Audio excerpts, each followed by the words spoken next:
This is Best Ball Whenever. We are about to jump into at least one, maybe two best ball drafts. We'll see what time we'll do two. We'll see if Jim has time to stick around for the second. Before we jump in, though, I do want to introduce my guest, Jim Waller, who, of course, took down the Pit Bull last year for $120,000 on Underdog. Really excited to have Jim here tonight to draft with me. Jim, how are you doing tonight? Doing good, man. And thanks for having me.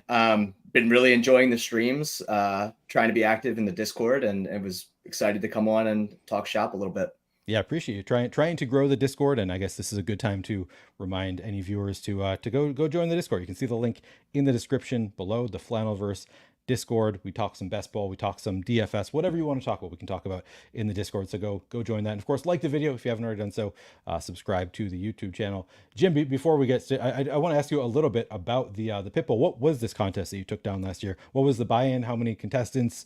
Was it regular season? What kind of contest was this? Yeah, so that was the $75 entry from Underdog. I think there was 7,500 entrants, if I'm remembering Okay. right. I actually don't know off the top of my head.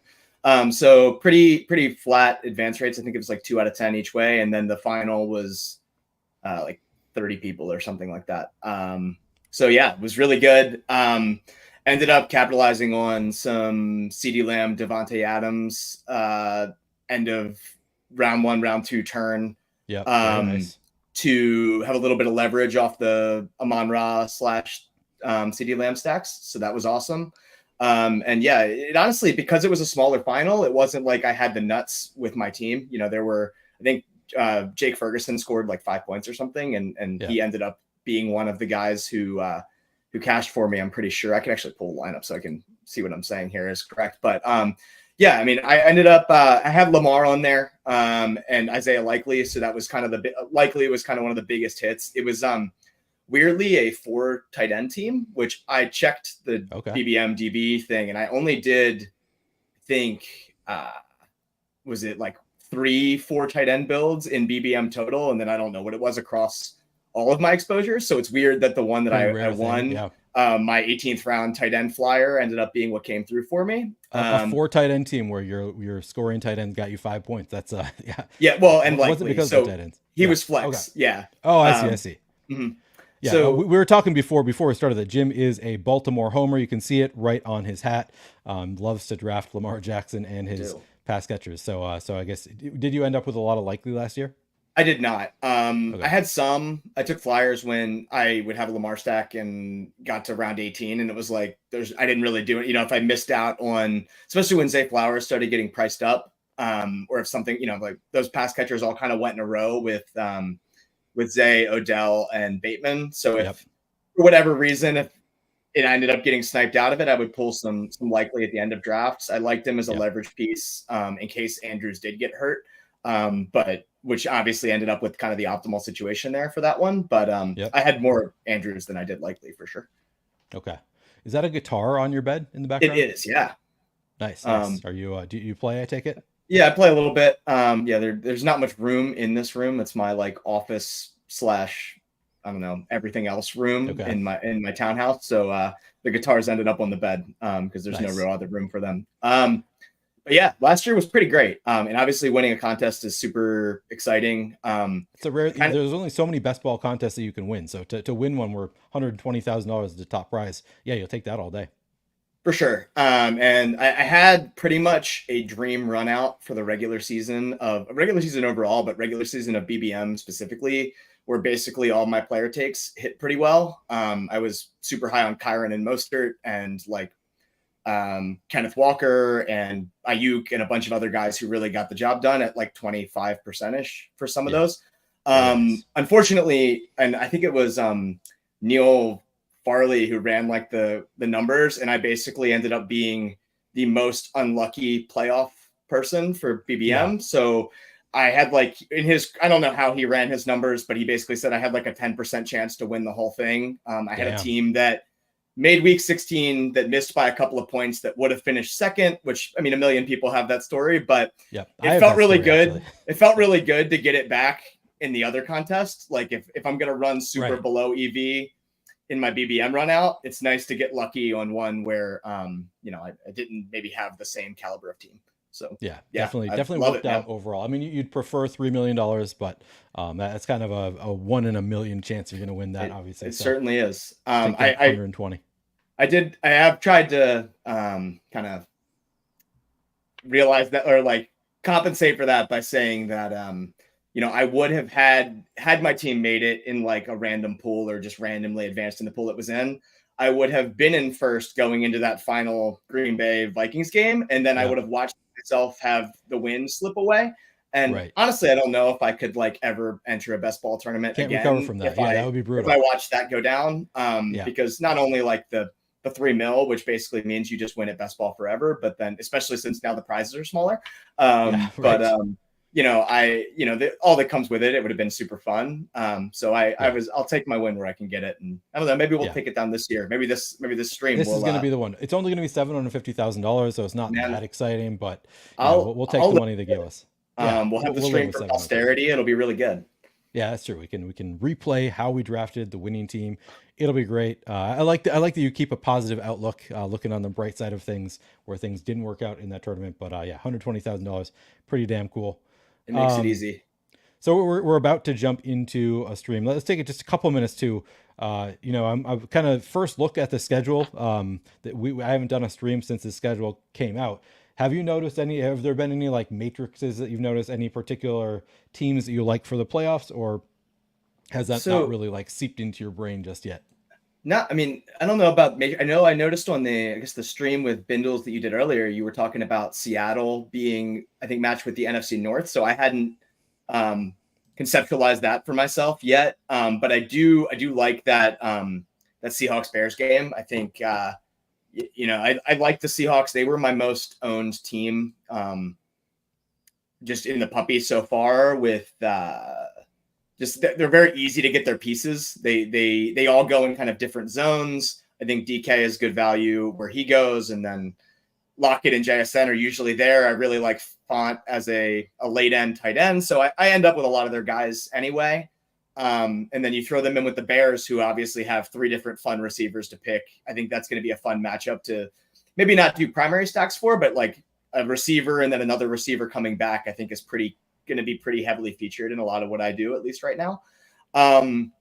Just thinking about the other matchups, I think some of them are going to be super chalky. I'm expecting Lions 49ers just Yeah, because for of where sure. the guys get drafted. Like Amon-Ra comes out one way, start coming back the other way, and either like Ayuk, that's a little past his ADP, but he's going to slip there plenty. And then if not, Debo is sitting right there.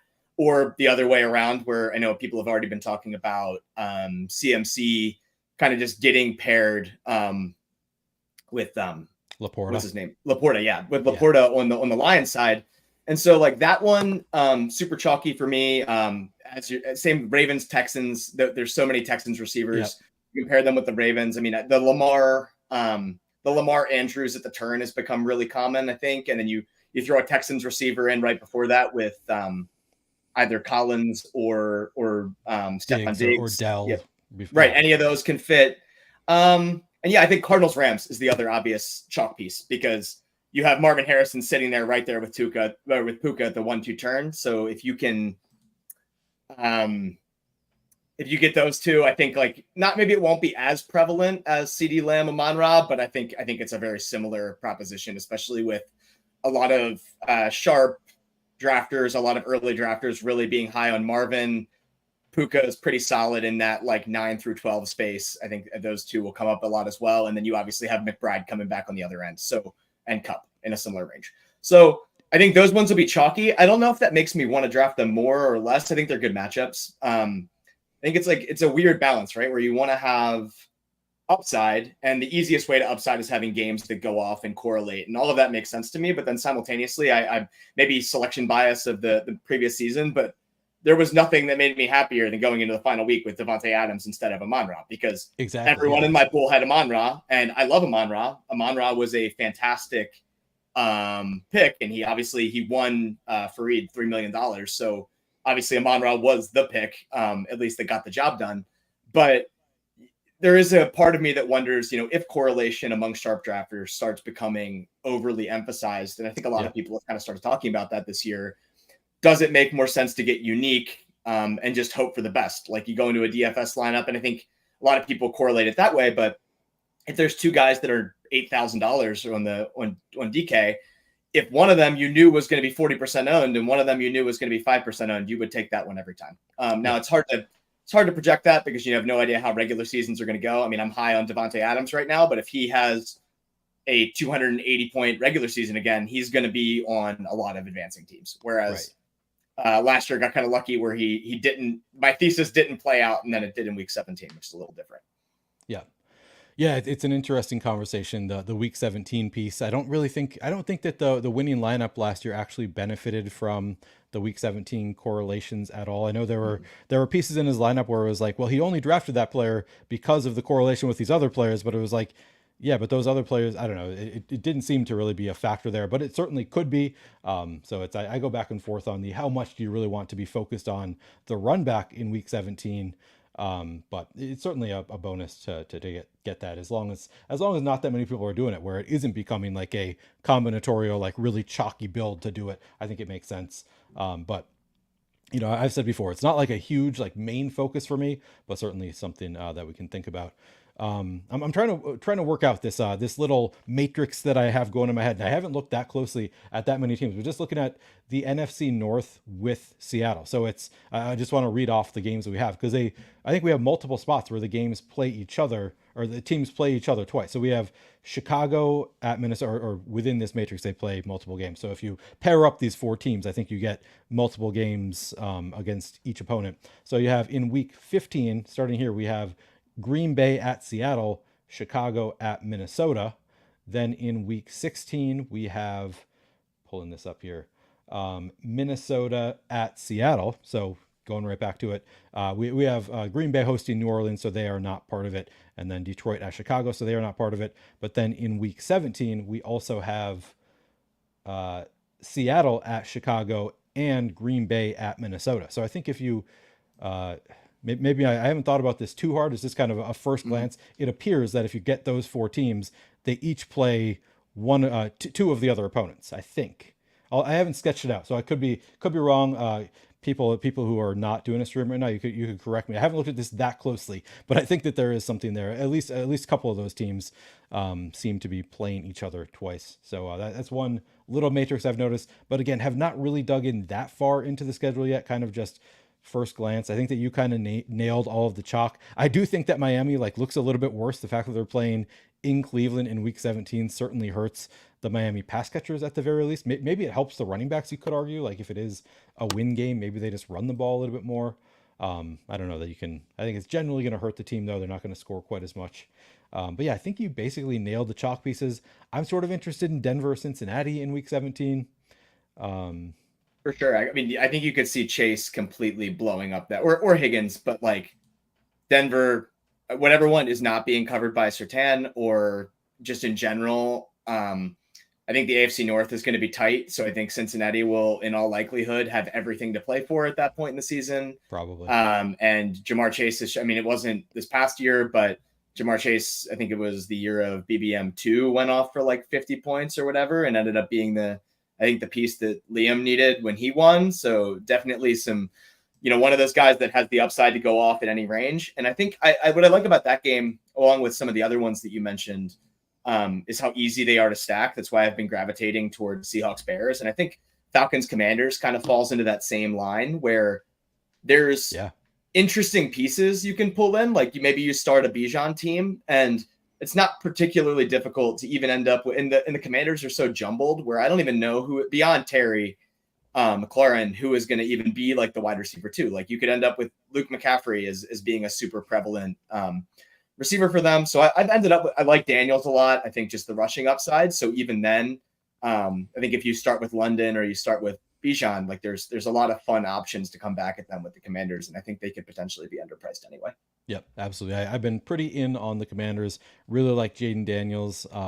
It's tough because I'm not totally sold on any of the pass catchers, so I'm drafting them mostly just when I have Daniels. I have heard the comparison of people saying that Ben Sinnott is going to be this year's Sam Laporta. I think that's largely like sort of tongue in cheek calling him this year's Sam Laporta, but people definitely are hyping him up a little bit. So I'm trying to like not completely not like fade Ben Sinnott, but I also like I don't totally buy it. Like the rookie tight end thing is still like a concern for me. So I'm typically taking him when I take Jaden Daniels. Otherwise, if he falls past ADP and I don't have a tight end, I'll grab him. What are you doing with Sinnott? So I'm not a huge college football guy. So I Me neither. honestly like I don't have a massive Ben Sinnott take from like, oh, I watched him play and so I know. I have taken him, especially on Daniel's teams, and I took him a little bit just when I started hearing the name, obviously just through buzz and wanting upside at the tight end position because obviously there's the same like Hunter Henry dust ball tight ends sitting back there that like sure you can take them, but like where's the fun for that one? So I have taken him. That being said, like last year's tight end class was really supposed to be like next level. Like Right. nobody saw like everyone liked Laporta. I mean, I drafted a ton of Laporta last year just because I was taking all of the rookies because I did a lot of late tight end builds. But um, no one saw Laporta being what he was, but he ended up being Right. that. This year, the pool of tight ends to draft from sort of in like we have Bowers who's kind of playing the Kincaid role where he's in that 100-ish ADP and he's the first rounder who everyone's hyped about.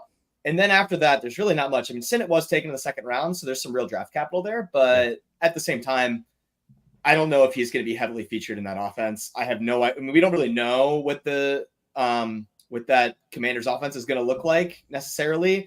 I'm assuming they're going to throw the ball downfield. So I've been taking a lot of Terry McLaurin.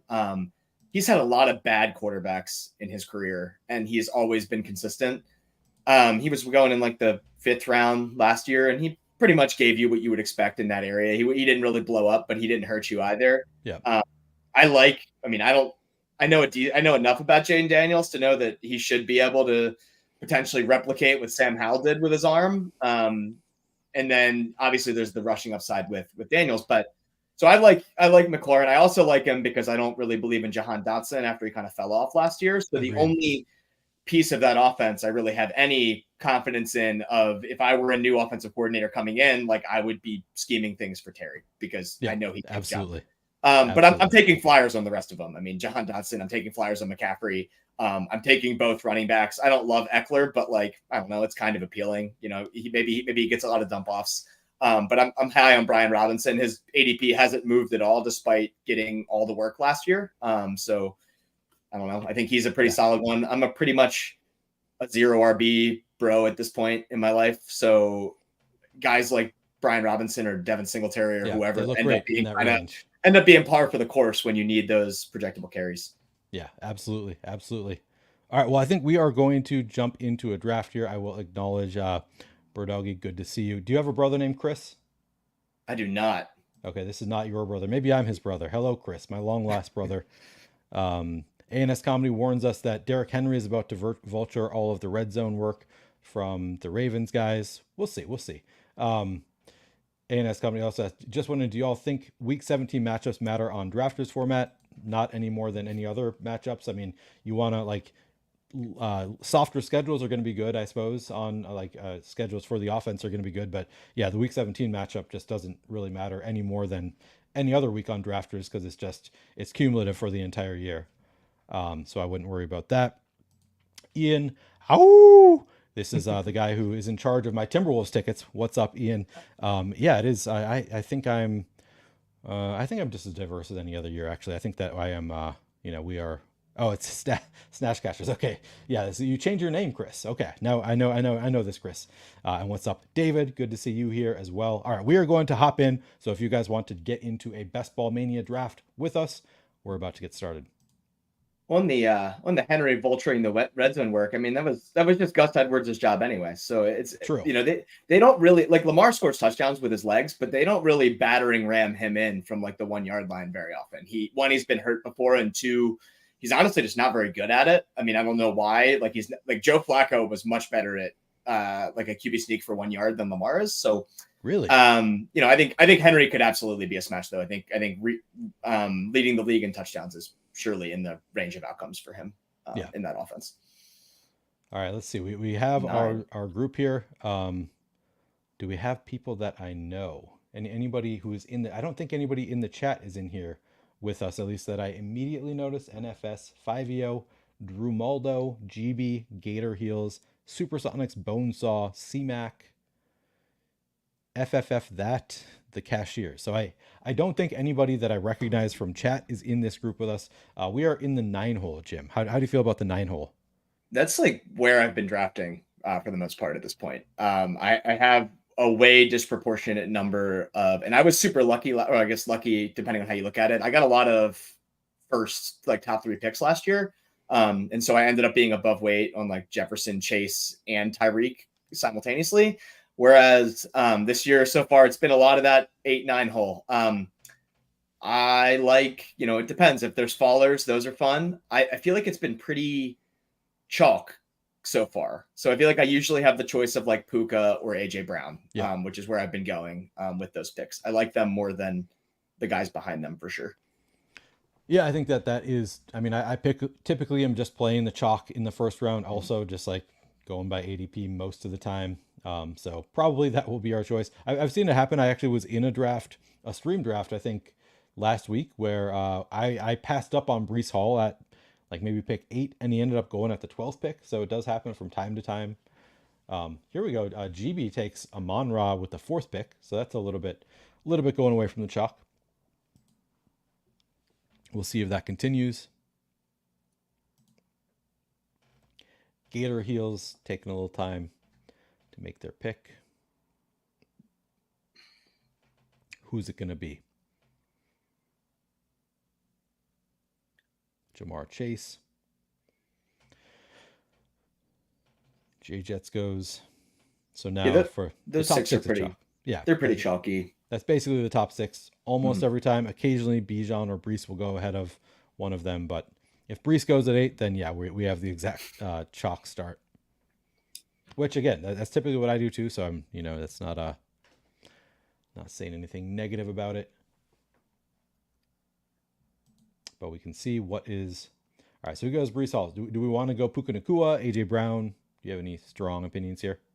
I mean, AJ Brown is who I was defaulting to early in the process, but I like both. So if you have an exposure side of things that you like to, even out, fire away. I don't really. I think that I'm pretty even on these two. So I'm happy to go with AJ Brown. I was thinking like if we could get Marvin Harrison on the bring back, then maybe I Mhm. would have considered that, but that's also past his ADP, so not a great way to break a tie there. Maybe Doctor One the Professor will get him.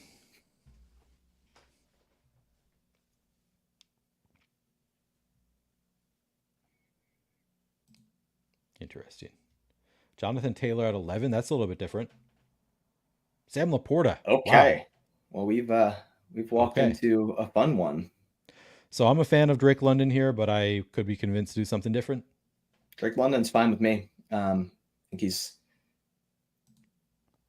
Start out that Atlanta Washington game stack yeah. potentially.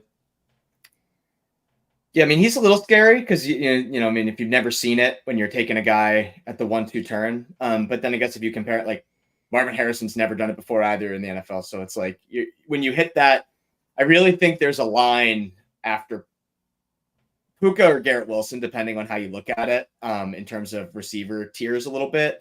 I think Puka, you obviously saw it before last year, but I think Kupp could maybe come in and take a few of those targets this year with Kupp being, if he's fully healthy.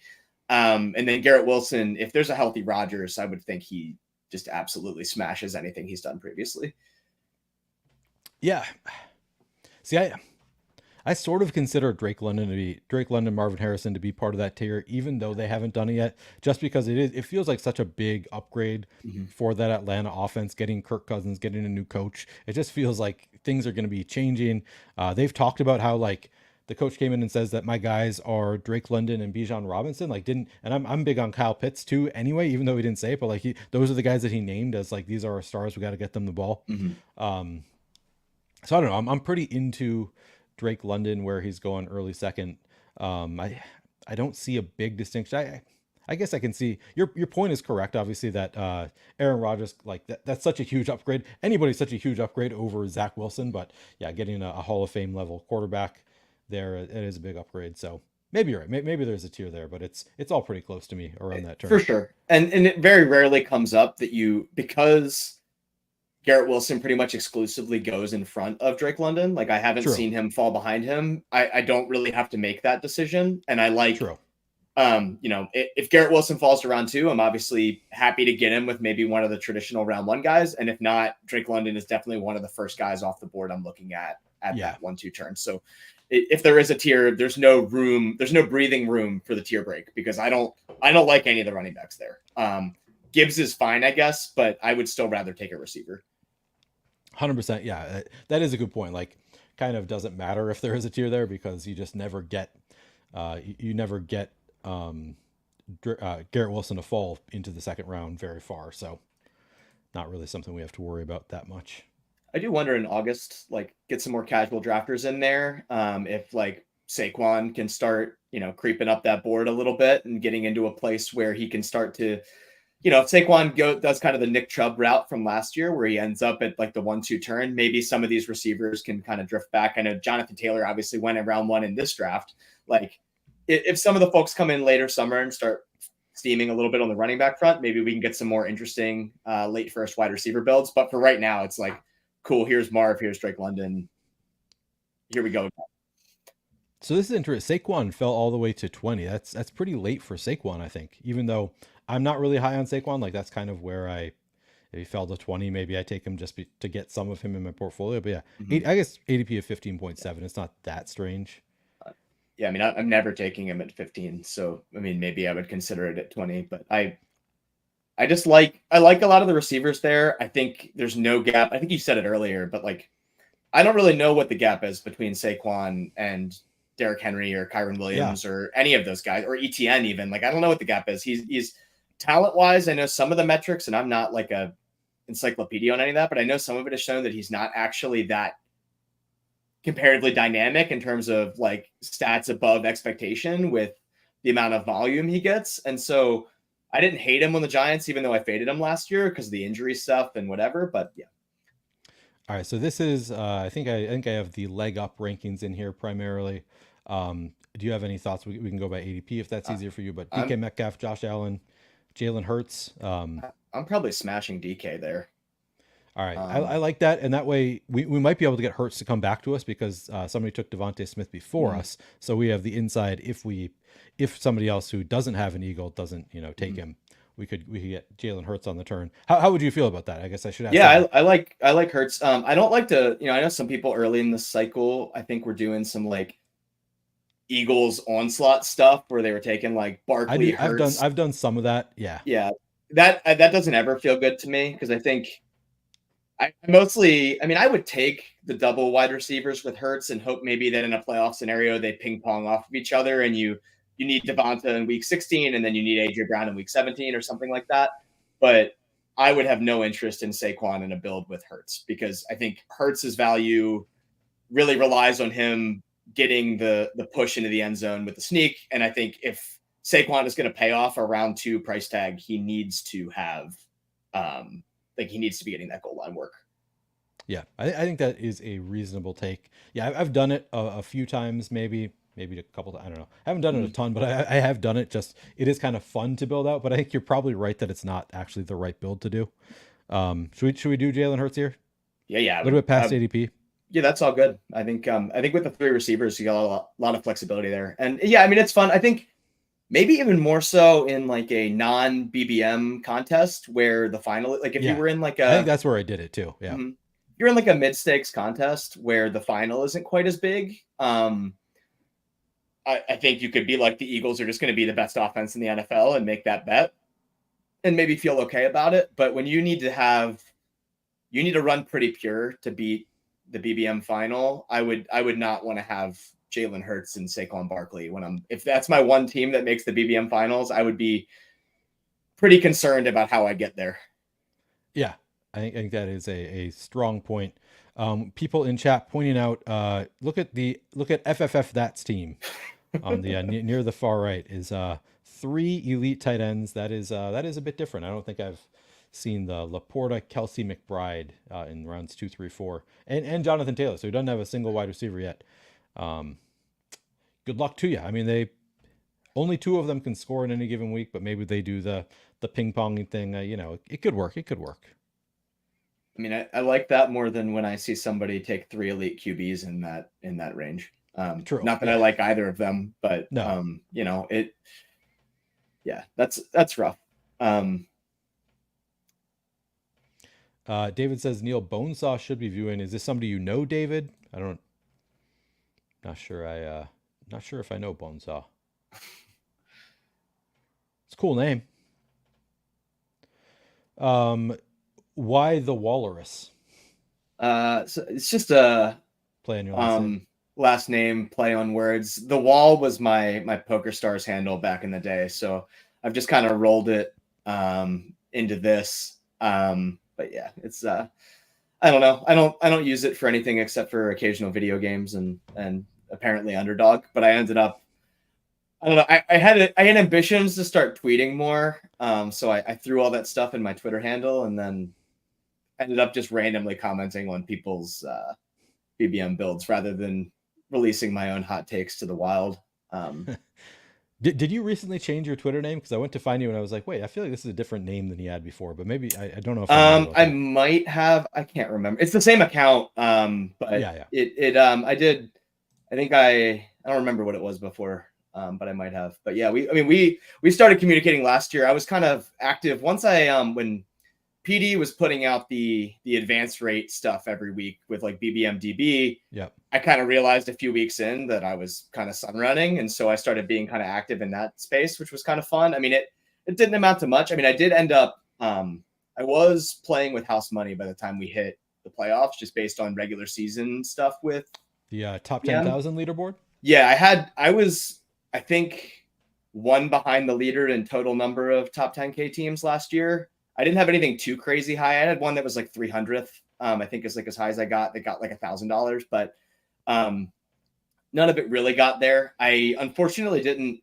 I was super heavy Mostert and super heavy Kyron, but did not have many where they interjected because I was heavy Mostert when he was at 160, and then he got steamed up along with all the Right. other zero RB targets. So I started smashing Kyron because I just needed an out. Yeah. And I mean, I never thought either of them would smash in the way that they did. Like I could try and No. take credit for that. I mean, No. I liked them as dart throws. Mostert was my most owned all summer until he got steamed up a little bit. But he dodged just about every bullet. Like Yeah. he didn't get hurt. They didn't sign Dalvin Cook. They didn't trade for Jonathan Taylor. Jeff Wilson got hurt. Jeff Wilson got hurt. Achan got hurt. He ran completely pure on the goal line. I mean, it was the sun run of all sun runs for him. Yeah. Which, I mean, no complaints from me, obviously. I mean, he was on my winning team, even though he didn't play in week 17. So he was there for moral support. All right. We are on the clock here. Cool. We could take Kyle Pitts to pair with our London here. We could go Terry McLaurin if we want to go Atlanta, Washington.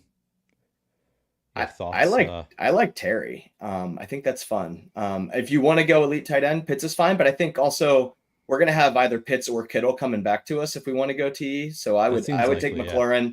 I also think, depending on how you feel about Jaden Reed, that a Dunze McConkey tier, like sure they could absolutely be the number one. Well, Dunze probably not, but like maybe he's the guy you need in week 17, but. McConkey could be the number one guy on the Chargers, but I know that McLaurin is the number one guy on the Commanders. Yeah. So like I feel it's a definitely a more comfy pick than those ones. So I'm happy to. I'm pretty high. I'm pretty high on McLaurin. Yeah, I'm with you there. I like him much better. McConkey. I don't know if you've seen the videos of him. He just looks so small. I'm like, man, am I really? I've still been drafting him anyway, but I really I watched the video. I was like, damn, that's the guy I'm drafting. He's so small. Yeah, I've been taking. I mean, I like Justin Herbert at his prices, so yeah. I'll take some McConkey just because I want to have some pieces. But I mean, I had no Quentin Johnston basically last year because I didn't really believe in the profile. But I'd honestly rather take him at this point than McConkey at that price and just like let the chips fall where they may. Yeah. All right, so we couple picks away. Kamara goes. So we have our choice: Mixon, Rashad White, George Kittle, Kenneth Walker. Do you have a preference among these guys? Do you want an elite tight end? Do you want to? I'm cool with any of the running backs or Kittle. I think we're in a good spot here. Maybe a running back, unless you. I mean, who's our? Yeah. We can go running back and maybe Kenneth Walker, but I mean, we could go. I guess Mixon is pretty fall. What do you think? I like Mixon there. I think that's fun. But I'm high on Kenneth Walker as well. Okay. I know. I don't mind Bindles, him at 64. Bindles was out on Kenneth Walker, but he didn't talk me off him. Didn't sell me on the fade. I think I'm I'm still in there. decidedly in on Kenneth Walker. I have, where am I at with him right now? I'm at like 14, 15% so far. He's like the same price he was last year, and he did nothing happened within the past 12 months that makes me believe any less that he can be a league winning type of back. Yeah. We were I drafting on DraftKings, so I will say that he is probably better for Underdog than DraftKings sure. because he's not super involved in the passing game. But yeah, but I like him both places. And I like the playoff schedule. We just went over the NFC North playoff schedule for the Seahawks. Looks pretty enticing to me. That was definitely no real great run defenses in the NFC North last year. At least that's my recollection of how the NFC North went last year. Maybe they got better towards the end of the year. Yeah, I mean he was great last year. There was I didn't get the impression that Charbonnet was going to ever be like a pure 1A 1B situation with him. Obviously new coaching staff, so there's always room for changing opinions on how that offense is going to be structured. I do like that for JSN. If for no other reason than JSN seemed to have some words about how he was used last year. You're right. And I believe that he was weird. He was one of my highest exposures last year. So I it didn't really play out, but I'd be willing to bet on that again at his decreased price this year. But I don't know one way or the other. I'm happy to get burned on Charbonnet if that ends up being the guy that I need. Not saying I won't draft him because I do enough zero RB to just need an assortment of guys in the mid rounds, but I'd be much happier to nail Walker at in the 6th round versus Charbonnet in the 10th or wherever he goes. Yeah, I'm not opposed to Charbonnet either, but I think where he's going, Kenneth Walker, like he feels like he's probably still going to be the guy as long as he stays healthy. So I kind of like them both where they go. Like Charbonnet, I think is to me, and Bindles and I we had the chat earlier about Charbonnet versus like Tyler Algier. I do feel like Charbonnet has more standalone value than a lot of RB2s, but I might be overrating it a little bit how much standalone value he has.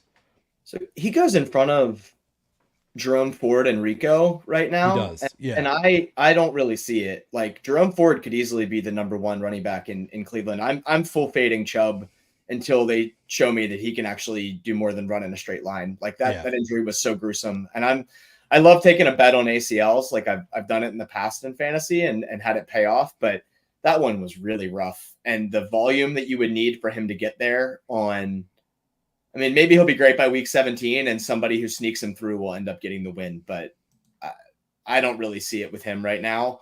Yeah. And similarly, like Zeke is the only, like you look at, and I don't know anything about in terms of the talent gap between Charbonnet and Rico Dowdle, but I certainly know there's a big talent gap between Kenneth Walker and Ezekiel Elliott at this point. So Right. the odds of one of them getting more looks, like, I mean, now maybe Dowdle isn't even the RB2, something crazy happens and like it, they don't really believe in him in any kind of real capacity, but at least for right now, until we hear otherwise, I'm higher on those two than I am on Charbonnet. Yeah, I think I am also. I think I've drafted more of them than Charbonnet. At the very least, I think Charbonnet goes ahead of them. So I usually, if I have to make a decision and they're all on the board, I'll just push it to my next pick, kind of thing. Like it's like, yeah, they seem similar to me. Yeah, I don't know if I had to like really make a choice. I'd probably rank them. Probably Jerome Ford. Yeah, I think you're right. Probably. All right, let's. So we don't have a tight end yet. We could go Ferguson here. We could go. I don't feel great about any of these wide receivers. Are you a believer in Deontay Johnson? He's fine. I don't think we need him. I don't think we need like the projectable volume that you'd be getting out of him. I am happy with either one of the running backs or Jake Ferguson. I think is fine here. So if you feel passionately about one of the running backs, then go ahead. But also, we can take Ferguson for the run Yeah. back, week 17 run back. Yeah. And on top of that, he's the one tight end. There's quite a few running backs here that'll probably be fine for the next pick. Am I right about that? It's Philly Dallas, right? Yes, that is correct. Week 17. So yeah. Yeah, I hadn't even been clearly have not been internalizing those week 17 matchups as much as I will. I mean, I could still recite the 2023 ones, which is not That's nuts. it was never not all of them, but I ran through them the other day in my head. I was like, I think I still know all of them, and I was like, this is really sad. Like, I don't know what party I'm gonna go to and bust this one out. But You're going to be the guy in the corner. They don't know I have the 2023 yeah, Week 17 NFL schedule memorized. I mean, it's like You're a real Sean McVay. I mean, I was sweat. I mean, I'm sure I'm not the only one. Like we pounded those into our heads last year, and then also having had a Okay. Week 17 sweat, like I'm All never right. gonna So forget that one. the way I see our options, we could go Najee Harris, Dak Prescott, Jalen Warren. Do we want to shore up our like finish our quarterback room right now? Would you rather go or I guess Deontay Johnson, another I would option? probably go running back, and I would take either one of the Pittsburgh guys or Zach Moss, I do who like I've been Zach trying to Moss get more. too. I'd Yeah, go yeah. All Zach right, Moss. let's go Zach Moss. I'm good with that. Yeah, I think I've been trying to get more of him. Joe Mixon was not particularly good and scored a ton of fantasy points last year, so somebody's going to do it. And it might be an even split of him and Chase Brown, but then you're still betting the same thing that you're betting with the Steelers backfield, where I think that Right. those two are going to both be great. And I'm high on the Steelers backfield too, because they just invested a ton into that line. Like they, Yeah, it should be fun. I've been drafting a ton of the Steelers backfield, and I do really like Zach Moss too. I think that I probably have drafted more of Jalen Warren. I'm sure that I've drafted more of Jalen Warren than anybody from that group. So happy to get some exposure to Moss there. I think I'm weirdly higher or more exposed to Najee, but I think it's just because I've been letting ADP take the wheel early, and I've ended up in more scenarios where they're both available and Najee's slightly higher, so it Okay, just has played yeah. out that way. I think I usually, if they're both on the board, I'll usually take Najee over Jalen Warren. Mm-hmm. I just so frequently push it, and like Jalen Warren, for whatever reason, has slightly lower ADP, and I feel like he falls more frequently, like where you Mm-hmm. can get him at like 96 or something, where you just never get Najee there. So, but to me, this is just such a long tier here of running backs, where it's like I kind of just let ADP dictate who I take most of the time in this group, like Zach Moss, yeah, Jalen Warren, James Conner, Najee, Tony Pollard, Raheem Mostert's in this tier. I kind of like Trey Benson in this tier. There's just Mm-hmm. so many of them that I'm just like, yep, whoever falls to me, I'll take. Yeah, they're all good. I take all of them because out of necessity. I like. I mean, even if you get like a little further down, like I like Blake Corum. I think Yeah, in a world where Kyron Williams gets banged up, like he could be an absolute league winner because there's a possibility that McVay goes 1A, 1B with them. But even if he doesn't, if Kyron goes down, like based on their tendencies, they drafted him for a reason to just like provide insurance there at a minimum. And he could end up getting a ton of red zone touches. I don't know. He was a touchdown machine in college. I've got to think they could potentially also just envision having him take a goal line role to spare Kyron the miles. And um, I like that pick a lot. yeah. I've been more and more in on Corum. Like I was not drafting him a ton after the landing spot, but it is like he has he might have standalone value, but the contingent upside to me is just enormous for Blake Corum. Of just like they seem to be treating him like he is a Kyron clone. So it's like if Kyron goes down, does he just step into that Kyron role? Maybe we can't count on that, but it's at least fun to dream about. There's a couple of different ways he gets there at 130 ADP. He could So just he could just outplay Kyron. I mean, I loved Kyron last year, but like I don't know. Like I mean, we'll see what he does. I have a lot of faith in McVay and that offense in general. So we'll see. He could also if they start saying that he's like getting some reps with the ones in Oh training God, camp, Corum, that price is going to just absolutely blow out. Jaden Daniels. Yeah, Jane Daniels is fun there. I mean, I think there's a long tier, as you said, with running back here. We can be done at quarterback. Yeah, I think that's fun. If Dallas Goddard comes back to us, I wouldn't hate that. Finish out our tight end room. I was kind of thinking Brock Bowers would be another solid tight end pick there. I do sometimes like I feel like I push this running back room too much, and then I frequently get down to the like, oh shit, I have Rico Dowdle as my third running back, which is what I'm like tempted to do here. If we get Dallas Goddard, is just like take Goddard, hope that somebody falls to us. Usually they don't, but maybe they will. But I guess at 129 you can usually get one of like Corum or Zeke or Dowdle, like that kind of tier. So that's kind Yeah. of what I would be inclined to do. But what do you think? Do you have? Would you like Goddard So here? Would you like Brian Robinson? Brian Robinson goes. Brian Robinson goes.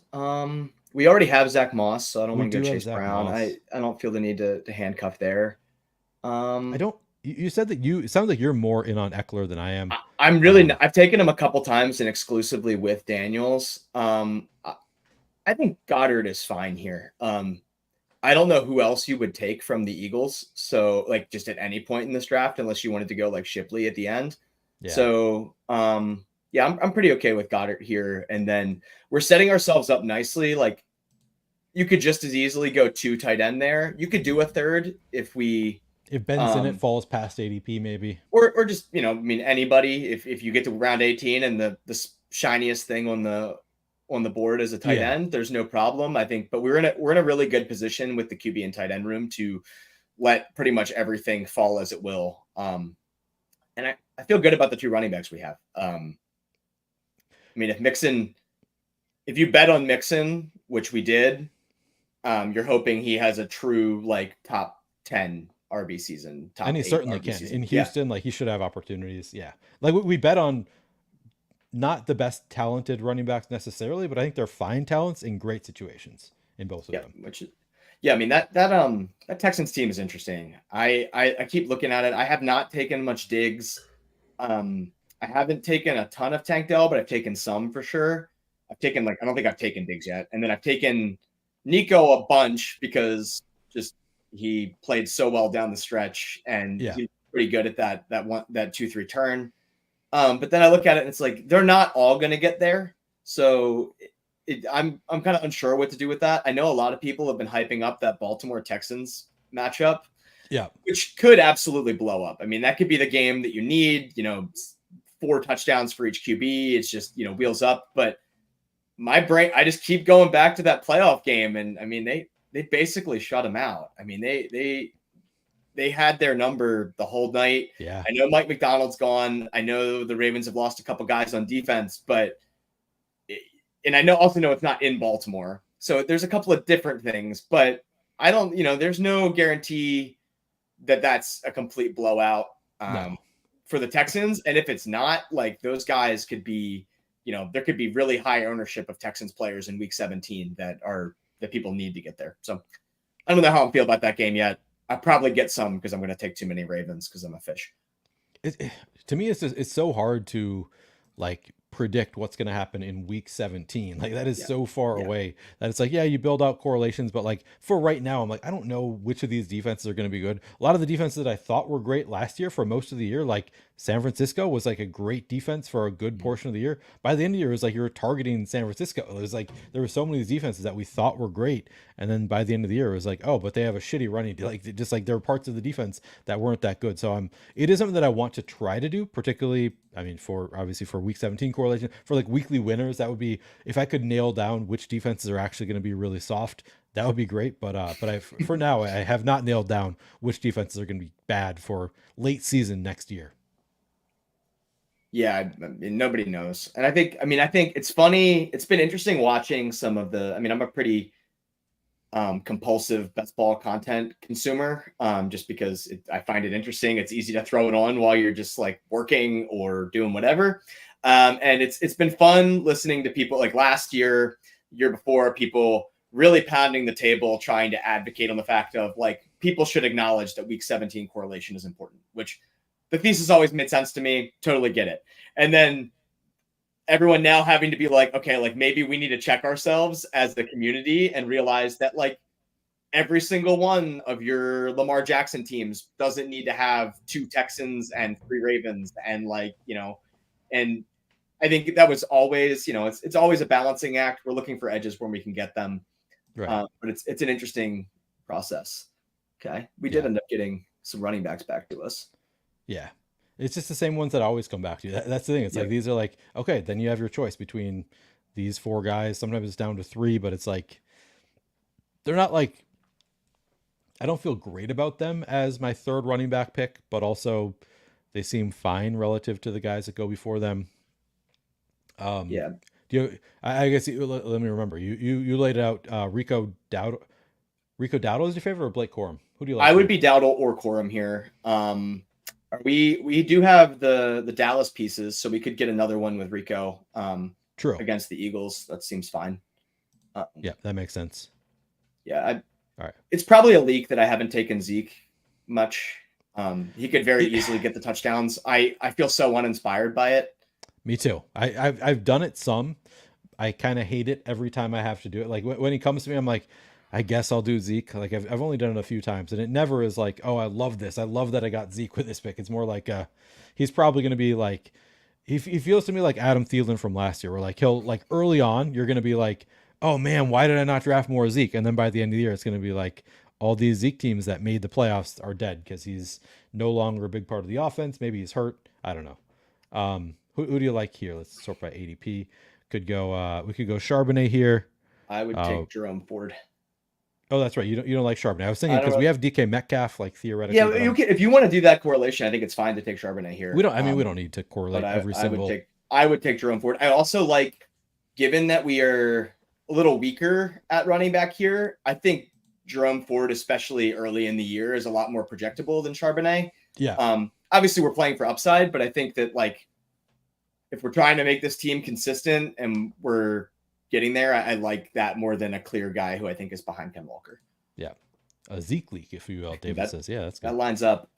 There was a discourse around Zeke last year where people were talking about like who could be the fantasy league winners, and it was around the time that Zeke got like 12 targets or something towards the end of the regular season for fantasy last year.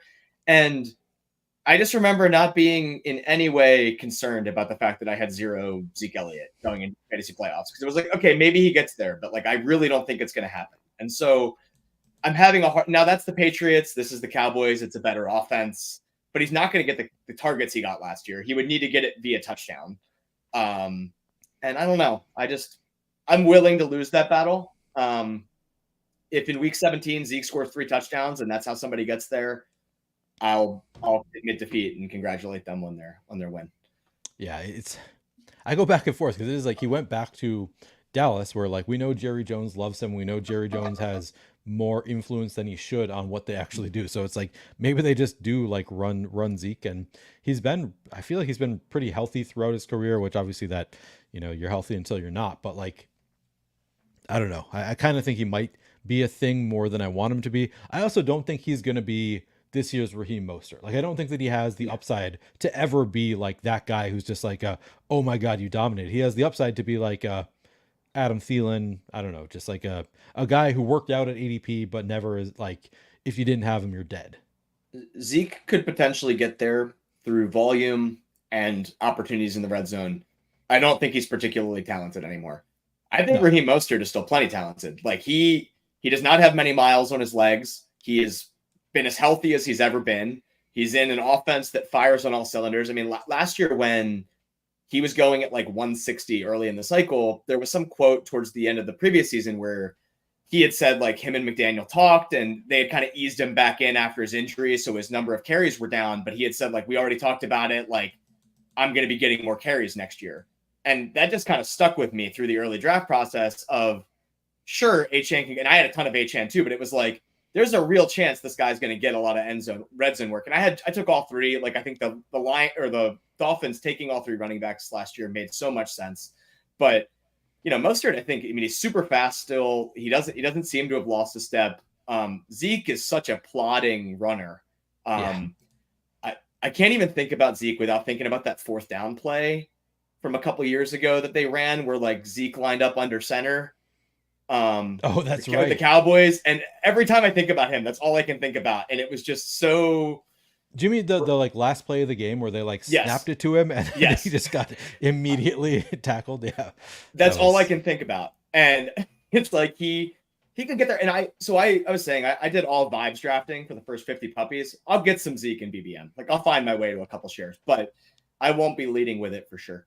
All right, so we only have 4 receivers so far, so that is a little bit light at receiver. We do have Ben Sinnott still here. So if we wanted to correlate our tight end with our quarterback, we could, but we already have 2 pretty solid tight ends. I really like Jermaine Burton in this range. ADP? Yeah. So I do think there's a little bit of a running back gap here. So I would probably take one of the top 2, whichever you're more fond of, Jalen Wright and Kendre Miller. And then I would take a receiver on the way back. Sure. Because I think I do like I agree with you. I like Burton. I also like Troy Franklin as a flyer. And I also like, Polk could also be fun. So I think, but I thought the running backs would go. Was Yeah, my that is probably correct. Looks like Roman Wilson went. He's usually in this range also. But yeah, I think that these we are going to have to start taking wide we're gonna receivers. have to start. The nice thing is we could be all set at quarterback and tight end now, so like we can just kind of hammer Yeah, quarterbacks at this point. for sure. I didn't want to get back, especially if Ray Davis goes here. I didn't really want to get back with like just Tyler Algier. I think Yeah, that he has a ton of contingent value, but I haven't been clicking him. I think you're purely just betting on a Bijan injury there. It seems like. agreed. The one, so I have been reliant on Jaleel McLaughlin as my pick at that point. Do you like Jalen Polk here, or I mean your guy Bateman, McCaffrey? We can probably get one of those guys at the next Polk's turn. fine. I think Polk's fine here at where he's being taken. Looks like Okay. your rankings that you have him on are Yeah. considerably higher on him than this, and I get it. I mean, I've taken some Drake May shares at the end of drafts because I think QBs, especially early, were going so early, and I'm a pretty big fan of a 2 QB build, so I'm not really afraid of, I've had some where it's 2 QBs with Drake May on the back end of it being the second one. And in those scenarios, if you're backstacking Patriots, like I like Jalen Polk. They took him early. The draft capital's there. The wide receiver room is terrible. So who's the other rookie for New England? Name is escaping me. Javon Baker. Yeah, I've taken some of him too, just because if one of them clicks and one of them ends up being the favorite target of Drake May, could totally get there. Yep. Bonesaw gets a falling. Ben Sinnott does seem to be falling a little bit, which makes sense to me. Like, I don't know, he got steamed maybe a little bit too quickly. Although if you do think he's going to be this year's Sam Laporta, I guess maybe not. Maybe he has room to grow more. Jaleel McLaughlin still has not gone. He's a name that I would consider on the comeback. Of course, people are watching the stream who are going to draft before our turn may notice the same thing. But at this point, I do think we should be probably hammering wide receiver. Like we could be done at running back, to be honest. I think this is a really solid group of 5. Do you agree with that, or do you think we need? Yeah, I think more? that's pretty solid. I'm not afraid of going with a somewhat fragile group of 5. Like we're betting on Zach Moss being the alpha running back for Cincinnati there. We're betting on, Rico and Jerome Ford getting the majority of carries in their spots. Since we're probably 2 QB, 2 wide receiver, I would have no problem with throwing another running back flyer on there. If it made us feel better about things, depending on who was available. But yeah, I think we have a lot of flexibility with this draft. And I'm pretty content with those early receivers. Like obviously you need a ton. We need more dart throws to help us get there. But Yeah, the alpha player, we spent our premium draft capital on receivers. So the guys that we bet on to carry us are just going to need to carry us. yep, yeah, that is true. Like I think that we're building this out right. Yeah, Gator Heels gets Jaleel McLaughlin. I like him a lot too. Yeah, Agree with he you just there. where he's going. I keep thinking like if I were to change my ranks, and I think I maybe changed a couple players from the leg up rankings, but he's one that I would probably move up to like pick 150 and just like put him in that range, because there's a lot of those. Like I think I prefer him to Tyler Algier. I think that he has like way more standalone value than Tyler Algier and just as much contingent value. I mean, he could. I guess he has the potential for. He also has the potential to just like not win a job in that running back room. But I think that just the upside is so high relative to some of these other people. All right, I think clearly Luke McCaffrey here. Every single time. Yeah. Yeah. That is. I don't know. Maybe I'm just pilled by the last name, but they went up and got him in the second round. They seemed stoked to do it. Player profile, if he's going to be running in the slot, like that could be a lot of easy targets. And he's on we have the quarterback, so like that part of the stack for us, yes. But as far as the did you free? Oh no, you didn't. Okay. Did you see that Devontae Parker retired today? I did see that. So I considered taking him in one of my puppy drafts where I was just like, what other Eagles exist in round 18, and started scrolling and was like, oh, they paid him some money. I mean, he must really be done because they gave him a couple mil to come back, and he decided he didn't feel like showing up. So, good for him. Happy trails. But That's a really interesting team where it's similar to the Dolphins of last year and maybe also the Eagles of last year, where if you're not getting the premium pieces, like there is nothing on the back end to Yeah. supplement your stacks. All right. Sort of about 80. I mean, should we take Javon Baker? Would make a bet on both the rookies in New England, or I don't leave mind one? that. I don't mind saying, that one of them's going to get there and that we're good. I also don't mind Zay Jones there as a just a How do they you they feel about Demarcus Robinson or anybody else here, or are those your favorites? I would probably go one of Baker or Jones. I don't Okay. mind Demarcus Robinson either, but he probably, in order to like truly be, actually, I did see, I think somebody said he was like a top 30 wide receiver by points per game down the stretch, or like maybe in the last couple weeks. So You read Winky Christ tweets too? Yeah. I read Big whatever Rams homer. tweets the algorithm throws Yeah. at me. I think they know what I'm into at this point, which Yeah. is weird fantasy football stats. And yeah, I've seen that. I think Cup is going to be, if Cup is healthy going in, I I probably lean towards not, but he's fine in the 16th, 17th, 18th round for sure.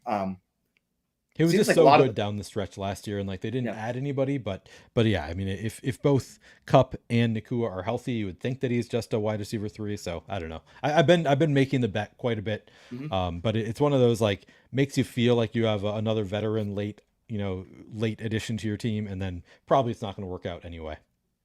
I convinced myself to draft like 10% Robert Woods last year, so I know that feeling well. Yeah, I wanted a comfortable click, and I kept doing it, and it could have been Puka Nakua, but it wasn't. yeah. I also took a lot of Van Jefferson, so I just whipped there. Um, Somebody asking when are they going to drop the $3? Now they did put out a schedule at one point, so I'm trying to see if I can find it on Twitter when they're going to put out the next $3 contest. Did they give Uh, a schedule past May 9th? I feel like they just gave the like that first wave. yeah, I think we only have through May 15th, so I think Yeah. we don't actually know the answer to when we're going to get the $3 contest. They're gonna get Let's see. something in there. The puppy's Yeah, gone. They obviously, I mean, I don't know what the algorithms tell them to do with like making sure BBM has the certain amount of entries by certain dates. I assume that's how they determine when they drop their next like yeah. contest to siphon off entries, but I gotta think it'll be soon. The puppy filled ridiculously fast. So fast. Yeah, I only got, I want to say like maybe 10 entries into it, and that's with like some late throwing in some late slow drafts. I had been jumping on the other contest thinking like, oh, Mhm. the puppy is so big it'll take longer to fill, so I'll try and max these other ones first. And then of course the puppy doesn't take that much longer. Pretty crazy. Yeah, I went the other direction. I haven't done the puppy was my first contest I've done. I ended up doing 50 of them. And it was a nice round number. I actually have my 50th as a slow because I jumped in one of those time periods where they were not offering fast drafts. I don't know exactly how that works, but Okay. I accidentally clicked my way into a slow. So I'm going to have to, I don't really do slow drafts. I'm going to have to pay attention to that. But yeah, I didn't do any of the smaller ones. I'm excited for another $3 contest. I think the reps are important. Like, Agreed. if you're going to find an edge, I think being comfortable with draft rooms and knowing which guys are falling and having all of those, like having a good feel for it is important. Yeah. It's I mean Pete Overzet, I think, did a recent piece on like reverse engineering your draft, like starting from the Yeah. back and drafting to the front. And I think that is like a really sharp way to think about it. And also, like, it's really hard to do if you don't get your reps. So like, Mhm. I think getting your reps are really important, just to be able to think like, oh yeah, these guys who I always want, like this tight end, I always want him in the 18th round, and every single time I've already taken two tight ends or three tight ends, and I don't want anymore. It's like, well, when you start reverse engineering what you want from the draft, I think you can definitely benefit from getting the reps. Yeah, I'm with you there. Yeah, we don't want to draft like the same teams every time, but I have found like if there's a comfort spot where you're like I'm comfortable cutting my running backs off at 5 at this point, if it feels really good, I think just pound that advantage because if it feels really good for you, it probably feels good for others. And then we'll have the same thing that happened last year where like guys like Jalen Warren, who everybody loved clicking, will find their way up the draft boards. And by August or September, it's not going to feel comfortable anymore. And that's Yep. where you have to go digging again for like that next wave of running backs. So, I think that's kind of how I time my BBMs. Like I haven't done my first one yet. I'm going to do it soon. and then just like when drafts are feeling comfortable, I'm gonna pound a bunch of BBMs, and then I'm gonna stop for a bit, and then like I'll find another pocket to go in and do a lot. Because I do want exposure throughout the summer. I think there's definitely benefit to that. Yeah. What do we got here? All right. So I have some thoughts, and I will let you know what those thoughts are in under 20 seconds, depending on when CMAC makes his pick. Yeah.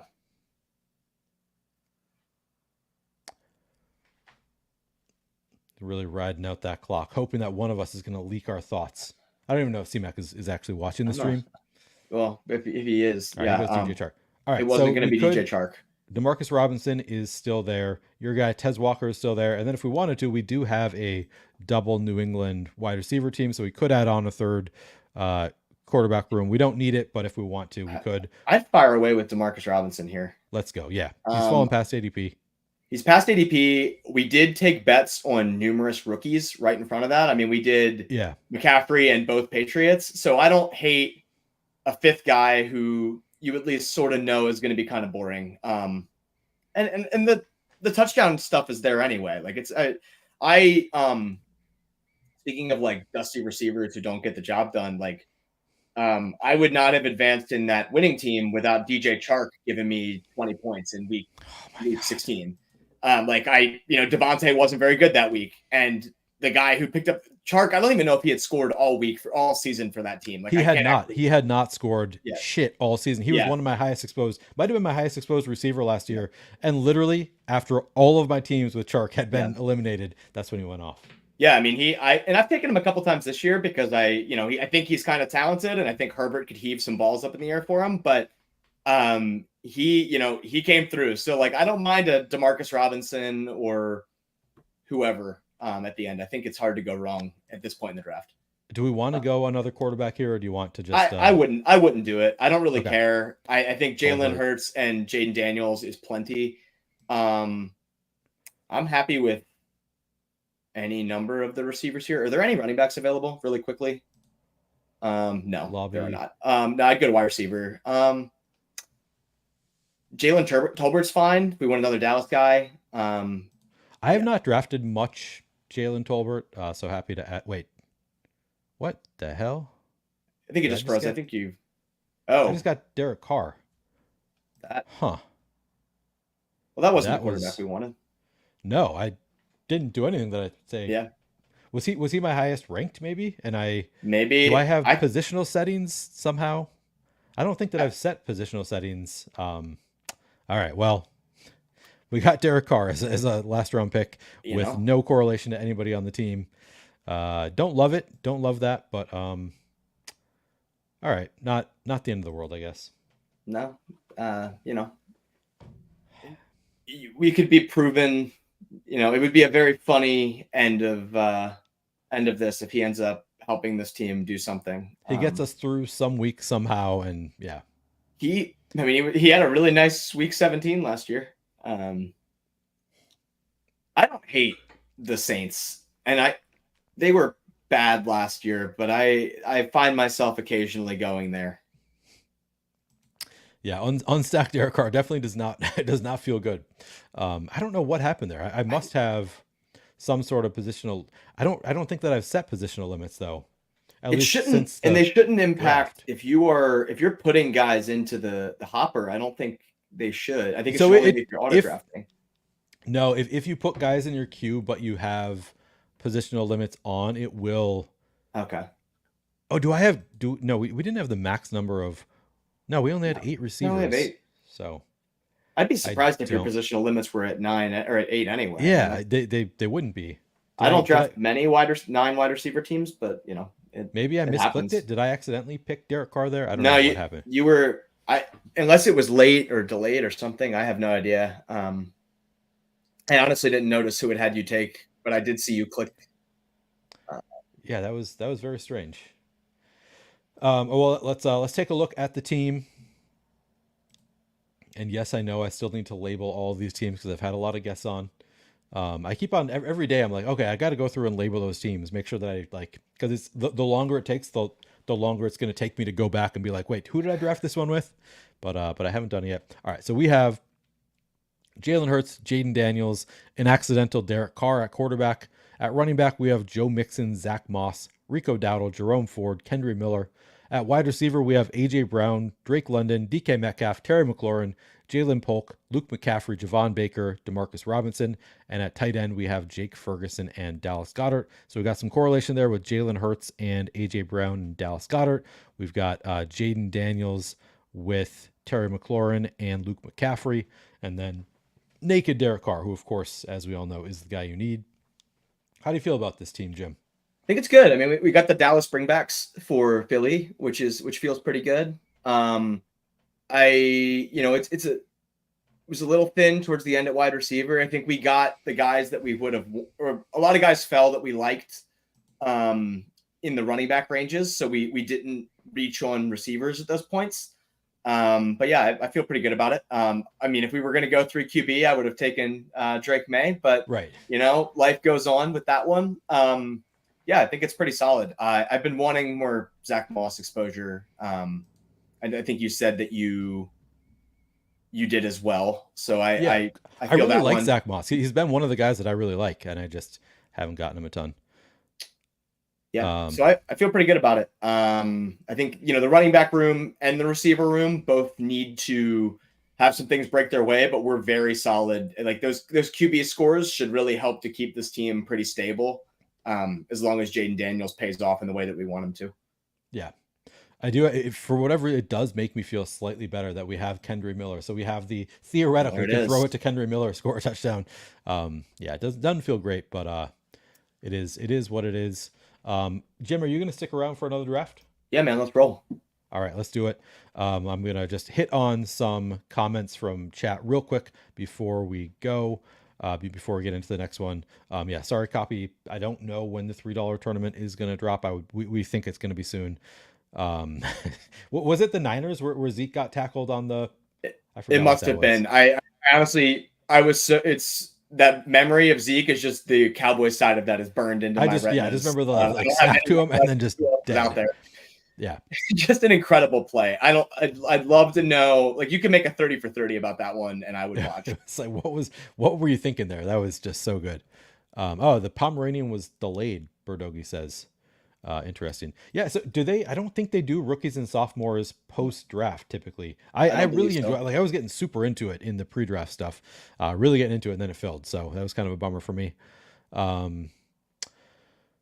Yeah, Jawan Johnson. I mean, that would if we had Jawan Johnson, I would have liked the pick better. David Russell says that he is Dr. One the Professor. All right. Wanted Demarcus Robinson. Apologies for stealing Demarcus Robinson from you, but yeah, he was pretty far past ADP. I really like him there. I do like the car wreck name. Berto, yeah, any chance you can give some general advice for weekly winners? Yeah, I might do a piece on weekly winners later. So my strategy, and I don't know, Jim, if you have ever played weekly winners.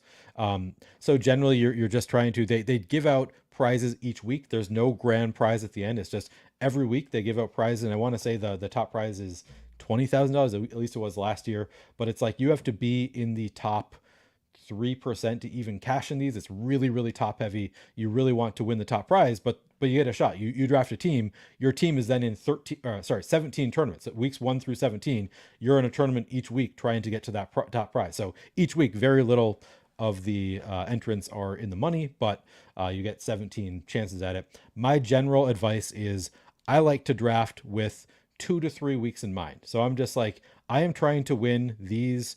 Generally for me, 2 weeks. I'm looking at like which teams have soft schedules, where can I get run backs. Typically, I don't force myself to do multiple quarterbacks or tight ends. I just go elite quarterback, elite tight end, try and get as much upside as you can from those positions. You're just looking for single week ceilings. But you don't have to just stick to one. You can go multiple quarterback, multiple tight end, whatever. I do some. But part of the reason that I like focusing on individual weeks is I really think combinatorial ownership is by far the most important thing in weekly winners. You don't just want to draft it like it's best ball. So the example that I tried last year is last year we had Amon-Ra St. Brown went at the end of the first round in best ball, went at the end of the first round in weekly winners. We also had Lamar Jackson and Mark Andrews both went like third round. So I took Amon-Ra St. Brown with the first overall pick, thinking I was going to then get Mark Andrews and Lamar Jackson at the 2-3 turn, which would be like I might be the only person in the entire tournament that had it. I don't know if that was the case. Didn't end up getting Mark Andrews on that stack. I got sniped on it, so didn't work out. But like doing things where you're just like try to have player combos where you are the only person in the entire contest with that player combo, and obviously still you want that elite upside, I think is a really sharp thing to do for weekly winners. So that I guess would be my general advice. But we're gonna get into another draft here. I might do some more content on weekly winners later. That is just my like initial thoughts is just like, yeah, just aim for a couple weeks, try to like focus on where can I get a stack with a bring back for those weeks, and also like pick out players that are in soft matchups in domes those weeks. And if it's later, then maybe more rookies. If it's earlier, more veterans, etc., etc. All right, we're gonna get into another BBM draft here though. If you guys want to draft with us, jump in. Yeah, I mean, that combinatorial ownership piece, it definitely applies to best ball as well. Yeah. And it's hard. BBM is an evergreen contest. It runs all summer, so we don't really know what's rare yet. But like in the puppy that just filled, I did do 1-2 turn where I took Devontae and Olave because after this, like they don't really line up there. I hadn't seen in any of my drafts anyone take them, and they're not. I don't think you're completely like shooting yourself in the foot to take those two guys together. And it's just like week 17 correlation. If I'm one of a handful of people that did that, a little more unique. Yep. Absolutely, yeah. If you can get unique in the early rounds, which like I said, I'm often drafting the chalk in early rounds, but I do try to think a little bit, even in the early rounds, about like where can I get a little unique combo? At least like in my portfolio, I don't have this. Tommy Howley getting in here with the 108. There you go. Howley is there we go. TM Longacre, I'm trying to remember what your actual name is. He's in my drafts all the time, and I forget who he is. Dr. Win the Professor in here once again. And I think those are the only people that I know. I often miss people. Oh, BK Eagle, Brendan Eagle in here. Good to see you, Brendan. There's just so many different drafters with different names that I can never like keep track of like who is who unless their name is in the handle. Like yourself, Jim. You have your name right in your handle. Really easy to remember. Yeah, I tried to make it simple. Yeah. All right, well, we got the 4 hole here, so that's fun. That's fun. I was hoping there for a second we might get CeeDee Lamb at the 4, which would be fun. Would be fun. I would take Jamar Chase. I like Jamar Chase quite a bit. Bet on that offense. Yeah, I mean, I take like in the top 6. I'm going to take the top 6 guys pretty much on repeat.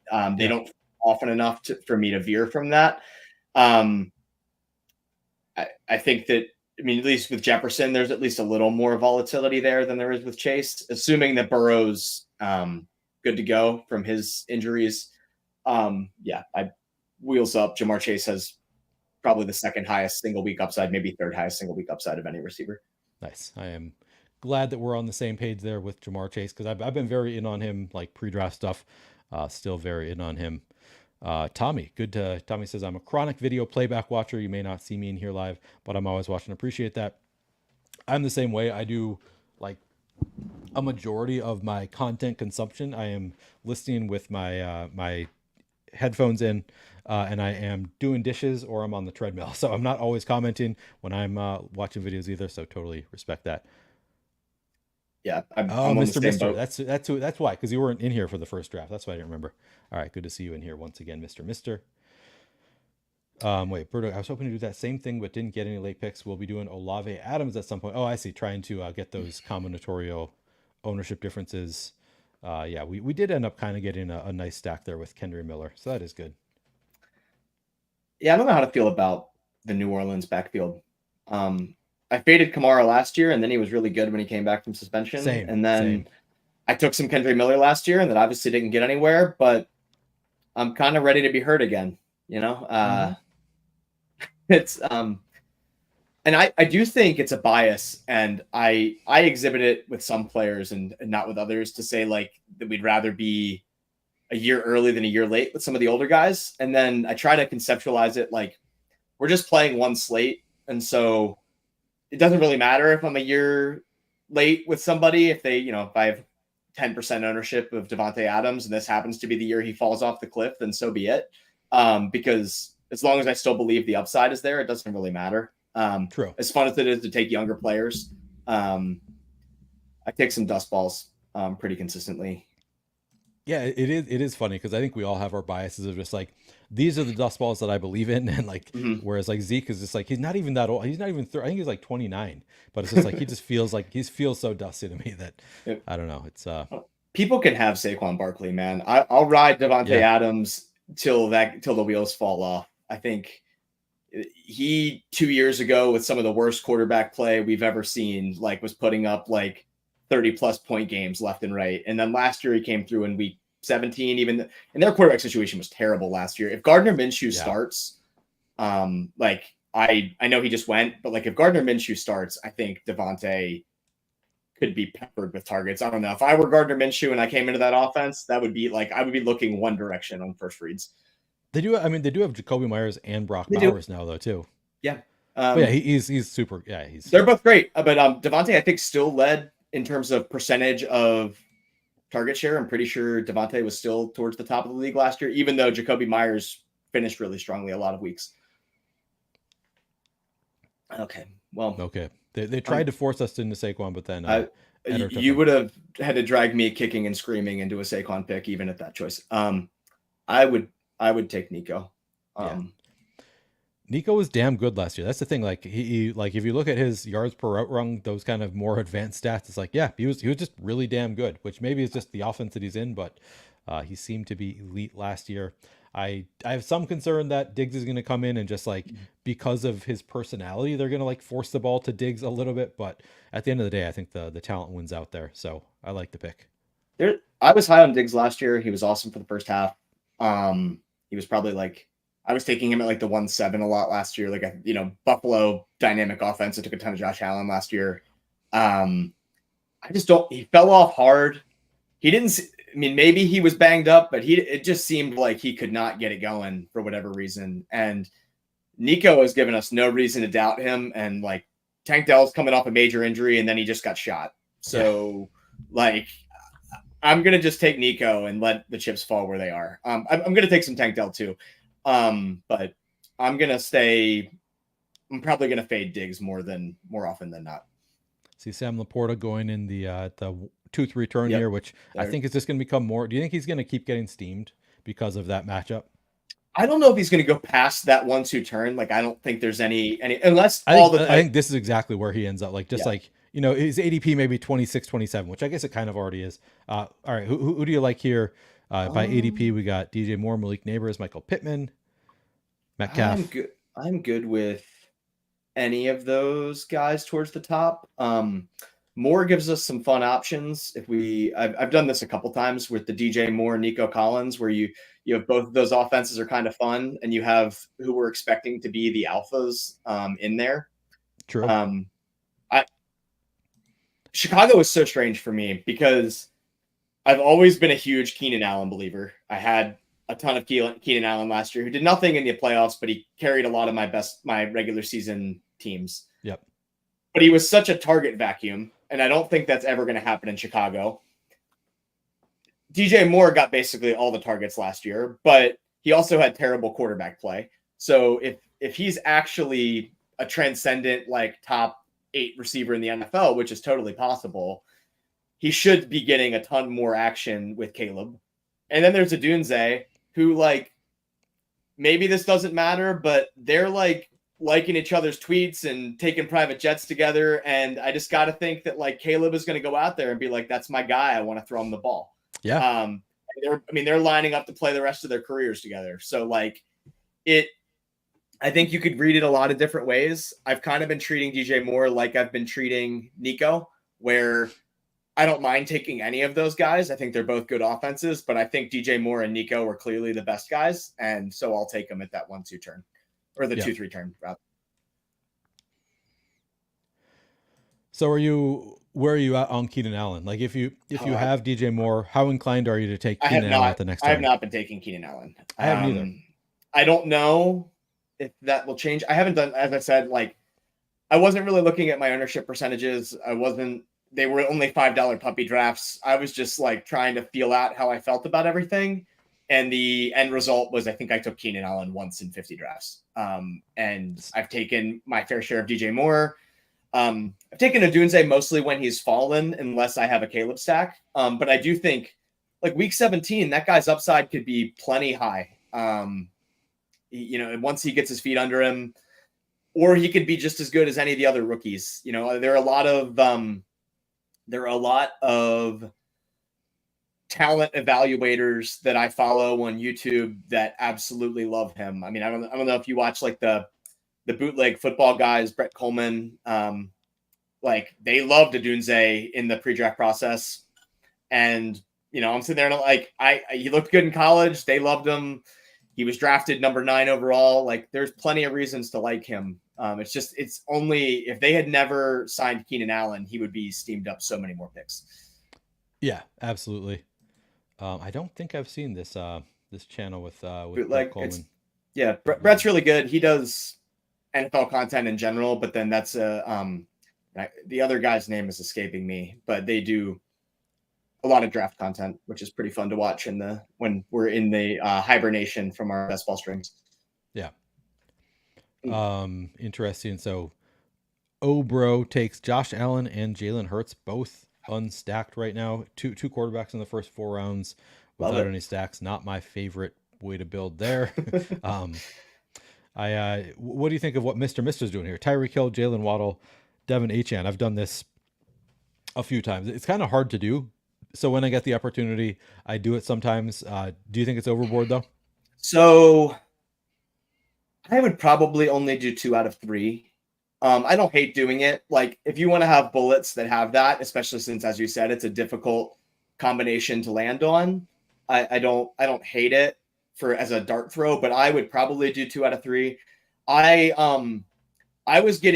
know Tyreek Waddle last year was pretty difficult to get on Underdog, but was pretty easy to get on DraftKings. So on Underdog, when Waddle would fall to the Tyreek spot, I was definitely jumping on that last year. Now that you can have it pretty compulsively, I've done it maybe once just because I think so many people are going to want that super stack and it hasn't. All right. I starred Tank Dell here for the double stack, but we don't have to do that if you have a I think I fire away. That sounds great. All right. I think we have the wide receiver talent that like we don't need them both to produce in simultaneous weeks. Yep. We do have, I think MPL maybe has. No, wait. Oh, do we not have? Oh no, does Khalid have? Yeah, he has Stephon Diggs, so Khalid could snipe us. I mean, if he wants them, that's fine. I honestly like if we don't. I like the Houston receivers. I have not really taken Stroud.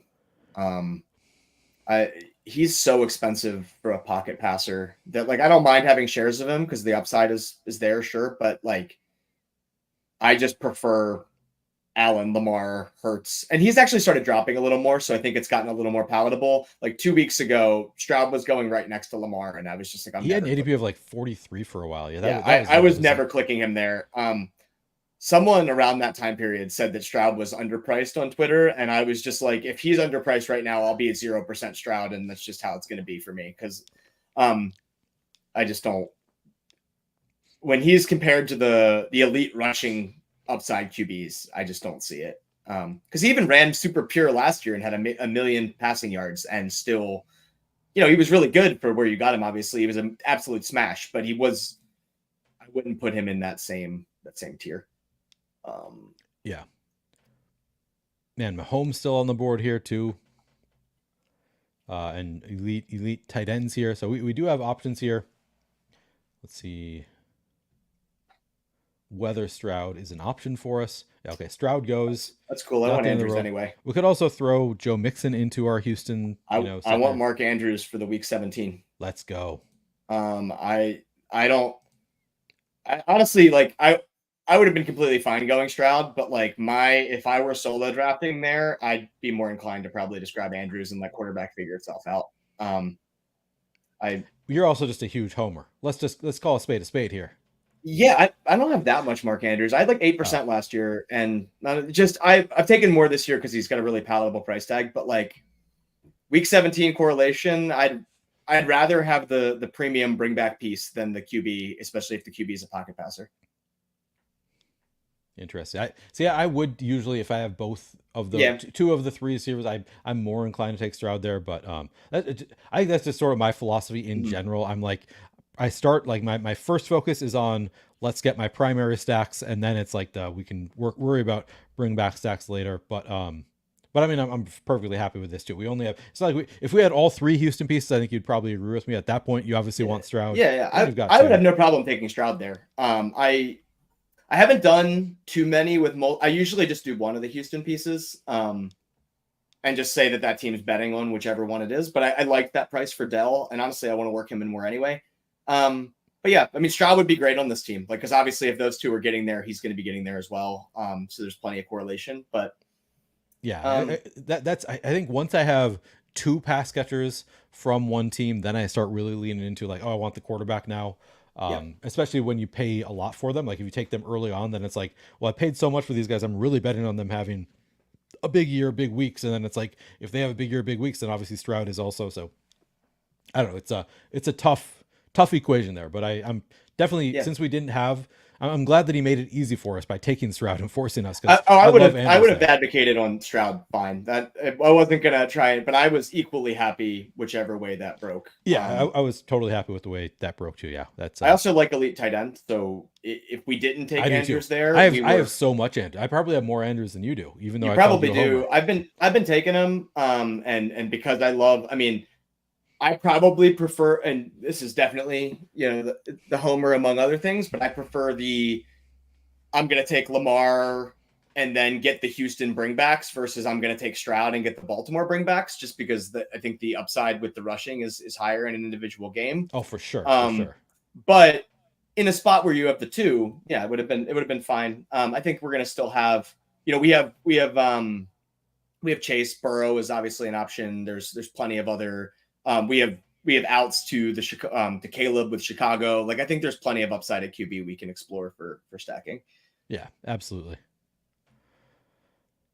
Yep, we have options there. Tyler, thank you for the reminder, my guy. Tyler, like and sub and support the stream. Yeah, I would appreciate if you guys did like the video, subscribe to the channel, sign up for the Discord as well. Most important thing, you can see I have a subscriber goal streaming across the bottom of the screen. Really trying to up my subscriber count on this channel. It's the first thing. I'm just pretty new channel, trying to grow it. So would appreciate anybody subscribing to the channel if you haven't already, and if you want. If you're not already inundated with too many discords, go sign up. It's not the most active Discord, but it's like I mean it's brand new. It's a week old at this point. Maybe it's under 2 weeks old for sure. So it's growing, trying to be more and more active, and I will happily grade any of your best ball drafts there if you have any you want graded. Have you been in the grade my drafts channel, Jim? Yeah, I have. I thought so. We were commenting on, I think, was it Jewish McCaffrey or someone threw one in there Yeah. yesterday that he got Andrews super late, I think, in a draft, which was, I mean, I think it was like in the 60s, and it's like at that point you're just, You got to. what are we even doing here? I don't care who. I mean, that's a problem though, is that I have Andrews from my Lamar snacks, and then if he falls, he's been slipping more than Kincaid. And Yeah. sometimes he even goes after Pitts. And at that point, I just have maybe I'll have to regulate myself by July, but at this point, I'm not going to bring myself to not click him. Yeah. Um, Yeah, I've drafted a ton of Mark Andrews, and I'm in on Pitts too this year. So it's not yeah, like I'm not drafting Pitts, but like I very rarely will take Pitts. I think I've done it a couple times. Like if I already have Drake London, I'll take Pitts over Andrews if I'm like trying to build out that stack. But yeah, just usually taking Mark Andrews there every time.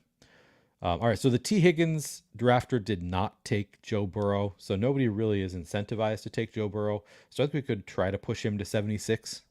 guess we can see what's available. Also, If yeah, there's we'll just look anything at that if there's anything else that we want here. It's not like I mean, if you do you feel strongly about any of these? These are I the think it's top pretty. 8. I think it's pretty flat. So I am perfectly fine just taking Burrow here and ensuring that we have that piece. I don't hate that either. If Yeah, you we don't. like one of the other pieces, fire away. But I really don't have a strong preference yeah, between. So yeah, I think you're right. Like, this is, why push it if you don't see I any like if there's nobody you really need there. if they're, I don't even know who just went. Yeah, I mean, if one of those guys ran, I don't even know who it was. Well, if actually, that's a good one. If Dunze had made it to us, I would Yeah, have that's a been good call. tempted by him. I think Um, I would have done that just because we yeah, have the stack. We already have right. DJ Because Moore then to like try to build that out. if Burrow goes, then we just really prioritize Caleb, and we have that double already. So I would have probably taken a Dunze, but beyond that, there's nothing even in that row of players that I would have considered. Yep.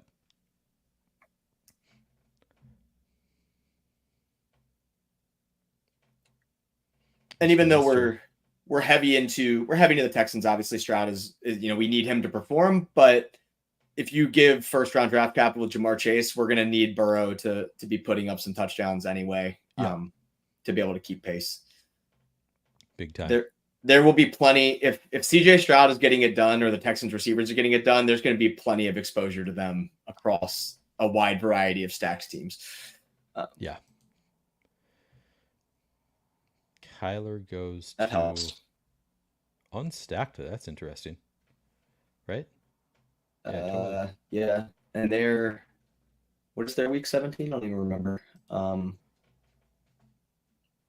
So do you say that helps? I'm curious if you have Just I Tyler was never going to be on our true. We when already I have a without quarterback looking at with the board, if someone goes who is not completely on our radar. inconsequential, yeah, Yeah. that was more so my thought there. All right. Ingram goes. I don't hate wait, let's go by ADP here. Coleman, Montgomery, Brian Thomas. Did you have I do like JSN. I know you were into JSN. We could I do like that. JSN as well.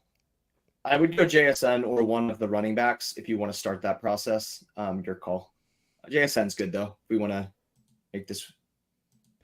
I'm only picking JSN because I can't decide between Yeah, these that's running fine. backs. I don't think those running backs are necessarily in a tier above. I mean, Montgomery is very stable. I think he definitely scores touchdowns, but there are plenty of guys in that next field, like the ones that we drafted last draft, the Zach Right. Moss tier.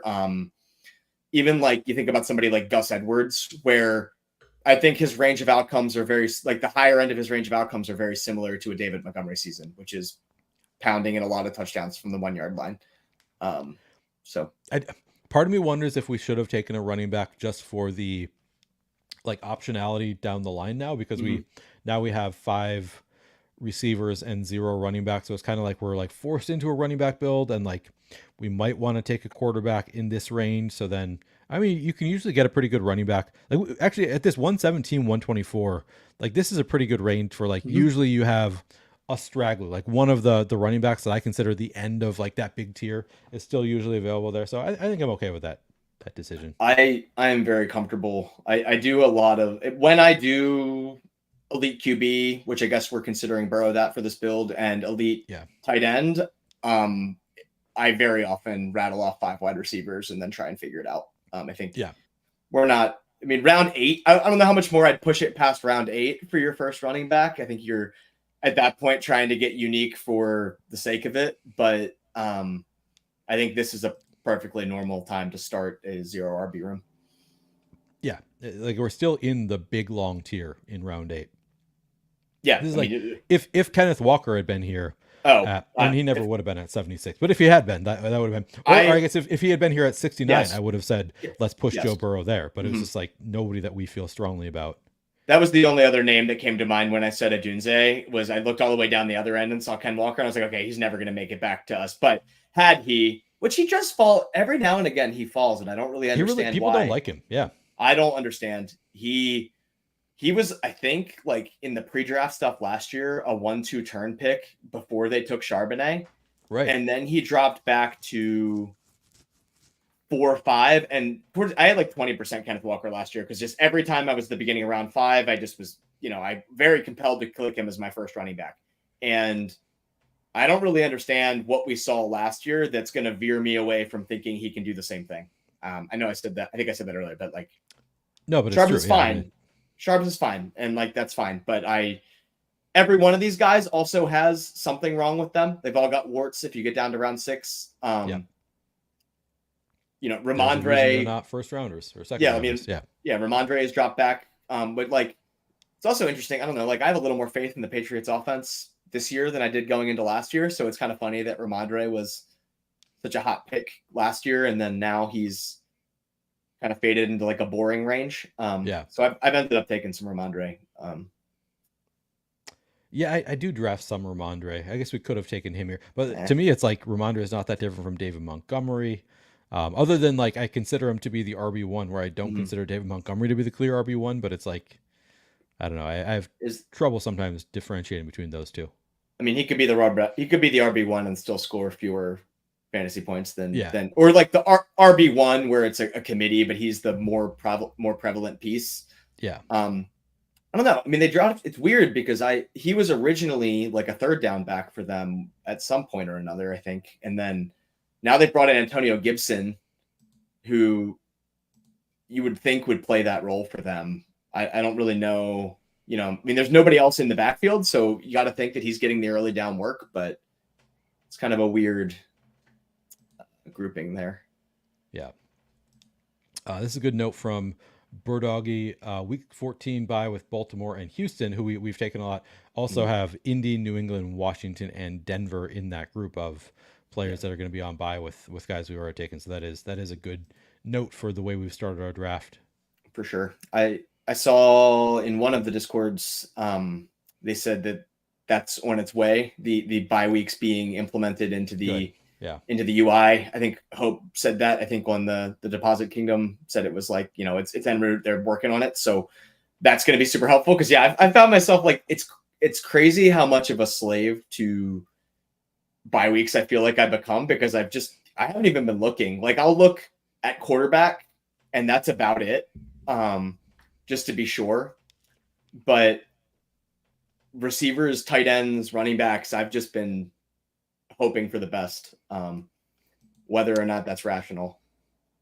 Yeah, I've always been, like I said, I'm a big bye week bro. I've always kind of, oh, Caleb goes before our pick. I was thinking we could get him potentially. Do we just go running back here? Yeah, it probably saves us from ourselves there. What are your ranks say in relation to ADP? Are you So it would be Pollard, Zach Moss, Benson. ADP would be Moss, Pollard, I Connor.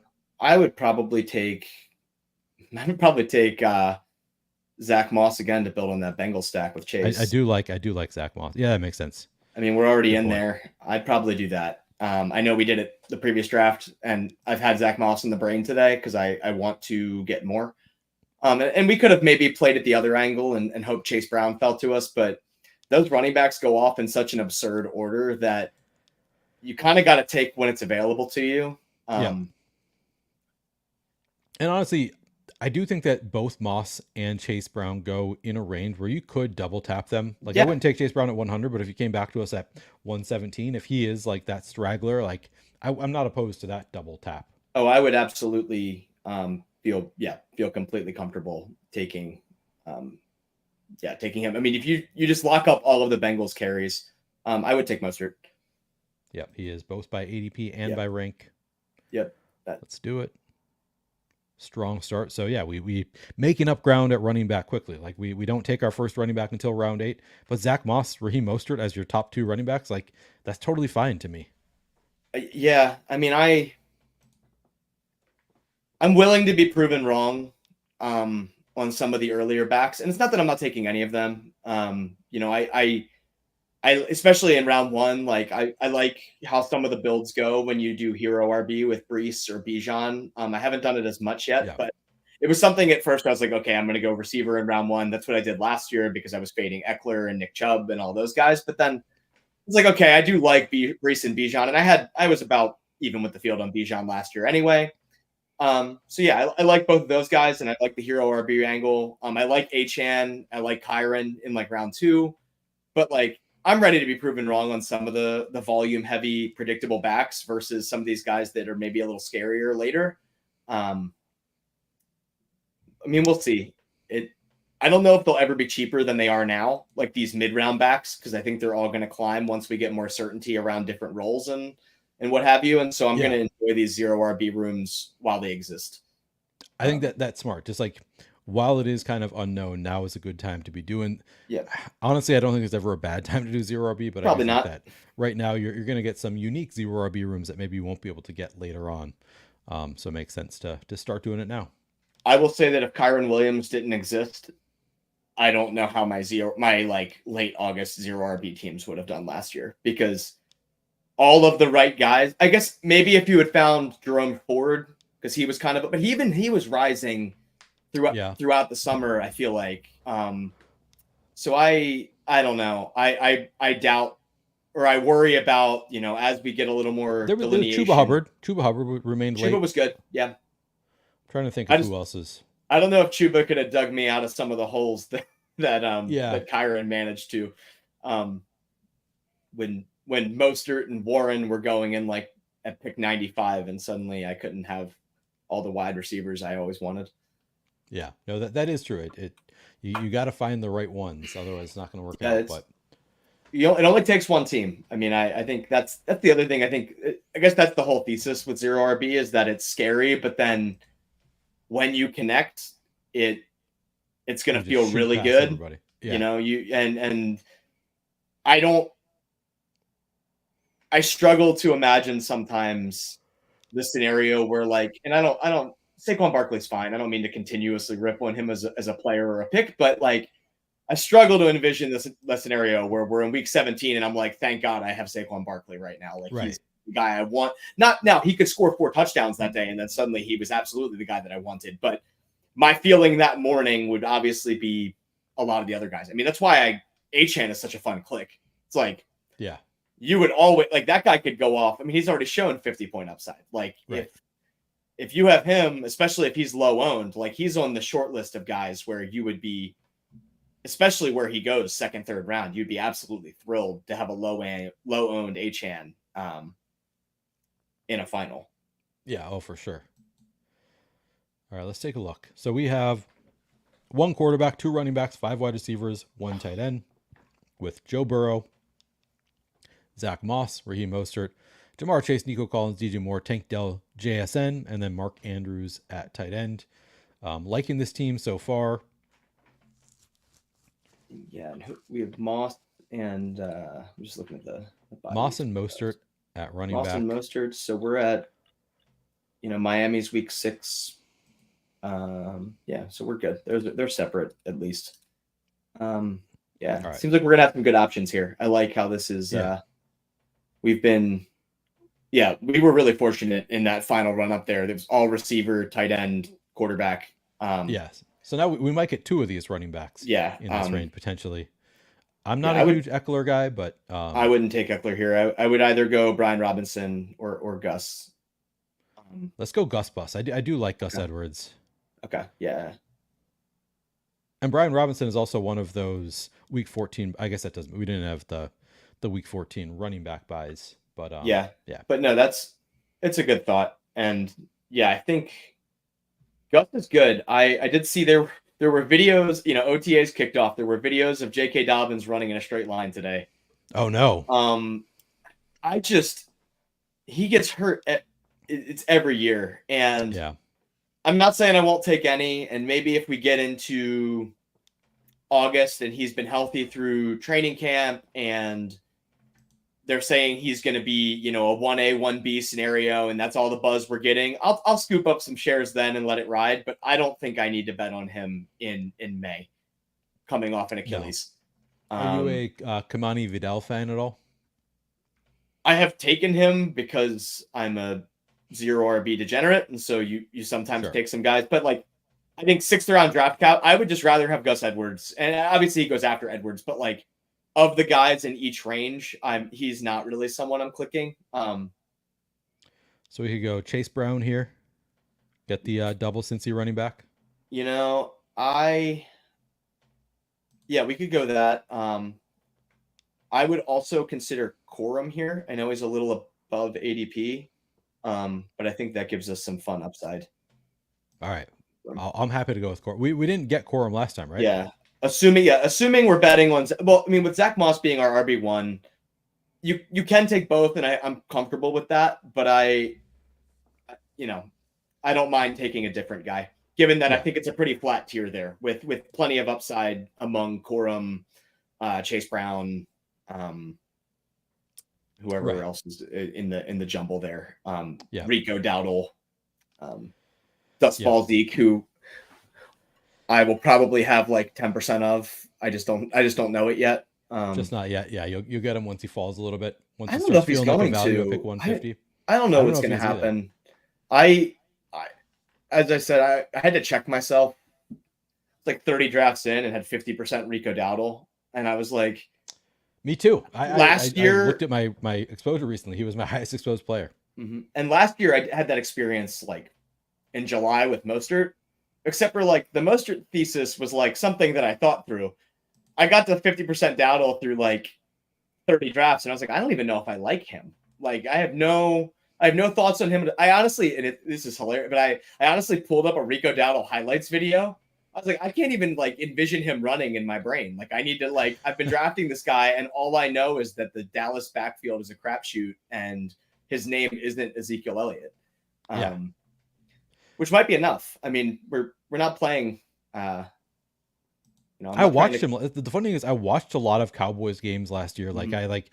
I feel like I've watched him, but also I really like struggle to picture him. Also, I know that I watched him a lot last year, but he's not like there are certain running backs where like I feel like I can picture them running and like this is why I like him or why. And he's just one of those guys that's like feels like he's just a guy with a cool name who could be the RB1 in Dallas.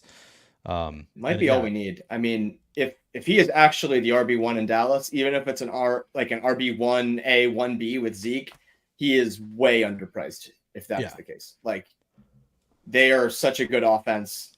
They are going to run the ball. Like they threw the ball plenty, but they are not going to completely abandon the run. Um, I don't think I don't think I don't think he's that hip from a coaching perspective to like no, it's not going to be that. They're going to run the ball. They wanted a run. It's weird. My hesitancy is that they clearly wanted a running back in the draft. And didn't get one. And I guess there's a world where they trade, but like, am I seriously going to sit here and be afraid of a Khalil Herbert trade? Like, that's going to scare me. they I, just wanted Jonathan Brooks. Like that was yeah. all. Like they showed their hand. We want Jonathan. He's a great runner. We want him. Mm-hmm. And yeah, I mean, they there were had no plenty of backup running plan. backs who went that fourth round. Was it I think fourth round, there was that run of running backs. Like, they could have easily gone up and got somebody if they wanted another. They clearly thought that Zeke was sufficient if they weren't going to get the clear upgrade in Jonathan Brooks. Yeah. Which, and I don't believe in Deuce Vaughn. I know that some people take flyers there. He is so damn small. Cool I mean, story. yeah. Like, yeah. Yeah. I guess I don't know the Deuce Vaughn story. Oh, just that his dad works in their front office. I don't know if he's like a scout or something. And so when he did his draft last year, they had him make the call Oh, okay. to Yeah, yeah. Deuce. So it was like a cool video of just like his dad asking him like if he wants to come work with him or something like that. And like they apparently like his dad, in the interest of impartiality, would like excuse himself during the scouting department's conversations on Deuce. And so he wasn't even like completely aware that he was like going to be the top of their board in that pick, apparently. So it was like a cool moment where they like let him know that he was going to be the pick, and then let him make the phone call to let him know, which is great. But he's like Yeah. 5'5" and the RB3 and Right.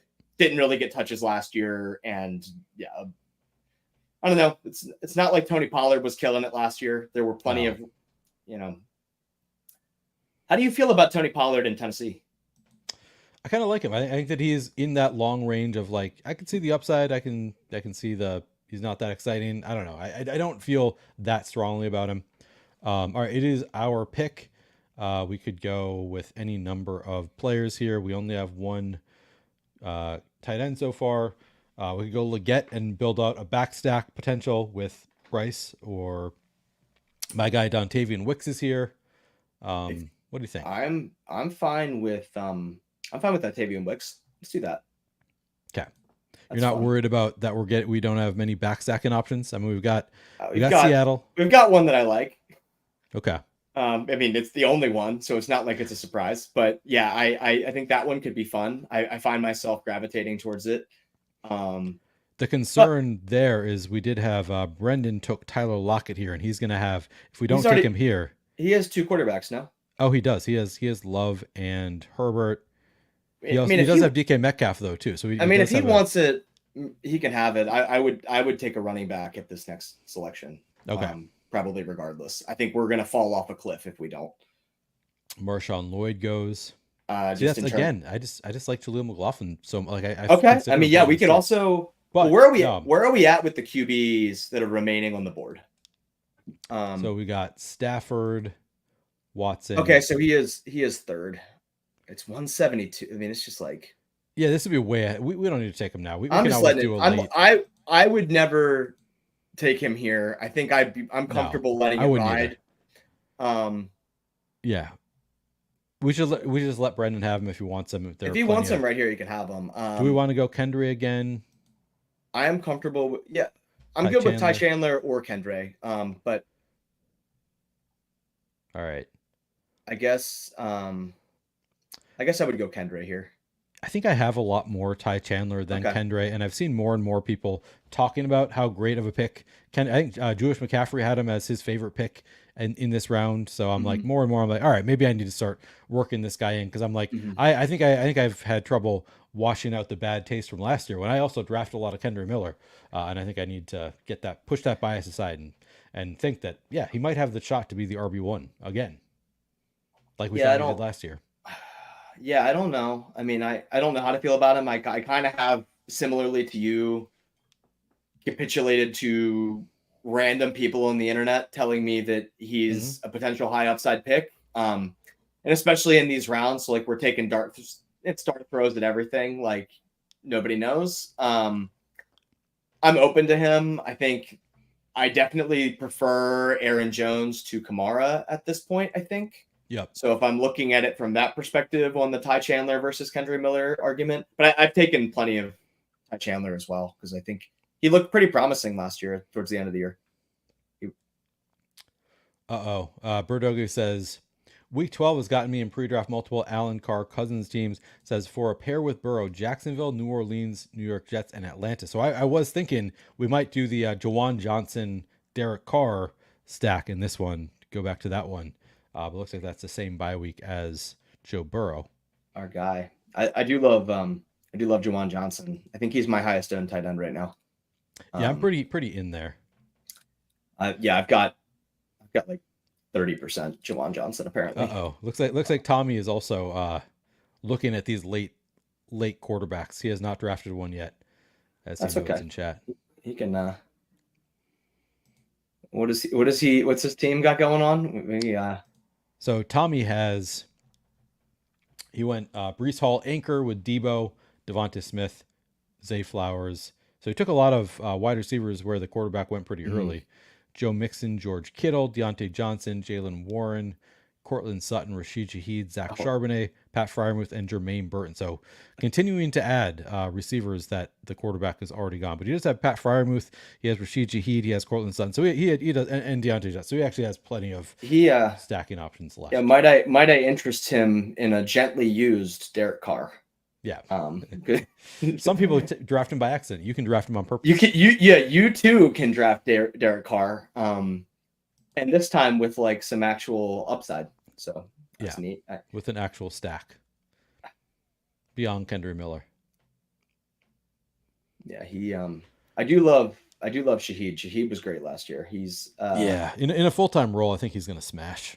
He's the perfect veteran best ball guy too. He has his weeks where he's just like 3 for 85 and a touchdown, and it's there it is, and he Yep. still goes pretty cheap. I mean, you're not sacrificing too much to go up and get him. He goes in a range that is perfectly rational. There he went. Yep. When Yep. Gino, That was my concern was Brendan yeah, here. He has the double stack though, so like it it makes does. sense. I'm biased. I go to QB way more often than not. I think that especially if He, you're stacking teams, like if your bets come through, the team is going to get you there. I'd rather have the bullet elsewhere. But I think he had the double stack. It can definitely pay off for him there. yeah, that's where like if you have the double stack, I'm cool with it. for That's sure. yeah. If he only had one of those guys, I wouldn't have thought he was going to take him. But since he had the double stack, I was like, I think he's probably aiming for that. Which it's a There's a nice. couple other I options do here. like it if you can do 3 quarterback like multi, like really correlate your team. I kind of like to do that sometimes. So, I like that for him. Even though I was hoping he was going to fall to us. Yeah. All right. What did I seem to be frozen here? Yeah, you might want to maybe reset it, refresh it. It'll give you your pick. All right. Oh, we got Hunter Henry. Shit. That's fine. Yeah, I guess we did need another tight end, and So I that have the. gives us the backstack option for May, Yep. which I was actually about to say that Henry and Gibson were they were both available, so like as options for May there, and I think so that's fine, especially since we did like I prefer Juwan Johnson in a vacuum to Hunter Henry, but in a scenario where you're in a bye week, with or if that's a bye week issue, I don't mind Right. just going with Henry, and you're going to want exposure to both probably. Oh, I see. Brendan says he started stacking Green Bay and Seattle, then realized he needed a third quarterback because of the bye weeks. Oh, I was gonna say I wanted Troy Franklin I there, so that's kind of a absolutely bummer. wanted Troy Franklin there. Oh, Do my you guy want? Jaleel McLaughlin comes Yeah, back to let's us. take Jaleel McLaughlin there. I think this room could use a sixth running back anyway. Yeah, and I feel like that's just a solid running back room. We're done now, I think. Yeah, that's perfectly solid. I still kind of like Troy Franklin. I don't know. I feel like the world is out on him. I kind of think he's one of those guys who like he didn't test well, but like from what I hear, and again, I think you and I both, neither of us is a college football watcher, but like so many people are just like he's just a good football player. He's just a good receiver. So like even if he doesn't have like the speed, like the testable speed that you want, or he's not like a huge guy, like he's just a good receiver. Sometimes it's just like, well, if he's just good at what he does, he's gonna get out. Like Justin Jefferson is not a particularly like super fast, super like I don't know. He's athletic in his own way, but I don't know. I think that I'm Yeah, still in there. he I mean, and he played with Knicks, yeah, in college, so Yeah, there's some familiarity there. Besides Cortland Sutton, there's no one in that receiver room that really has any. I mean, okay, there's Marvin Mims, but I don't know if he knows how to play wide receiver. He had some decent spike weeks occasionally last year, but really didn't really pay off in the way people would have thought. I wouldn't be shocked if Knicks defaults to throwing the ball to someone he's comfortable with. I like Sutton as well, though. I think Sutton found 10 touchdowns last year, I think, with some of the least inspiring quarterback play true. I've ever seen. Sutton, I think, is actually good. Like you just watch those touchdowns, it's like, damn, how did he do that? Like there were a few of those last year. So, and yes, Tommy, that is what I said. I said he does not have testicle speed, but he has speed in other parts of his body. That's what I was saying. All right, so now we have the Drake May option. We do. Is that our only? I think that might be our only backstacking option right now. Yeah, and that's I mean, we fine. could always throw on like a Bryce Harper. Yeah, we can find Not something Bryce Harper. weird. Bryce Young. You could throw in, yeah, I mean, Jatavian Sanders is usually there. So we could go in that direction if we had to. We could, I don't know, Bo Nix and Josh. and What's the Greg name? Dulcich.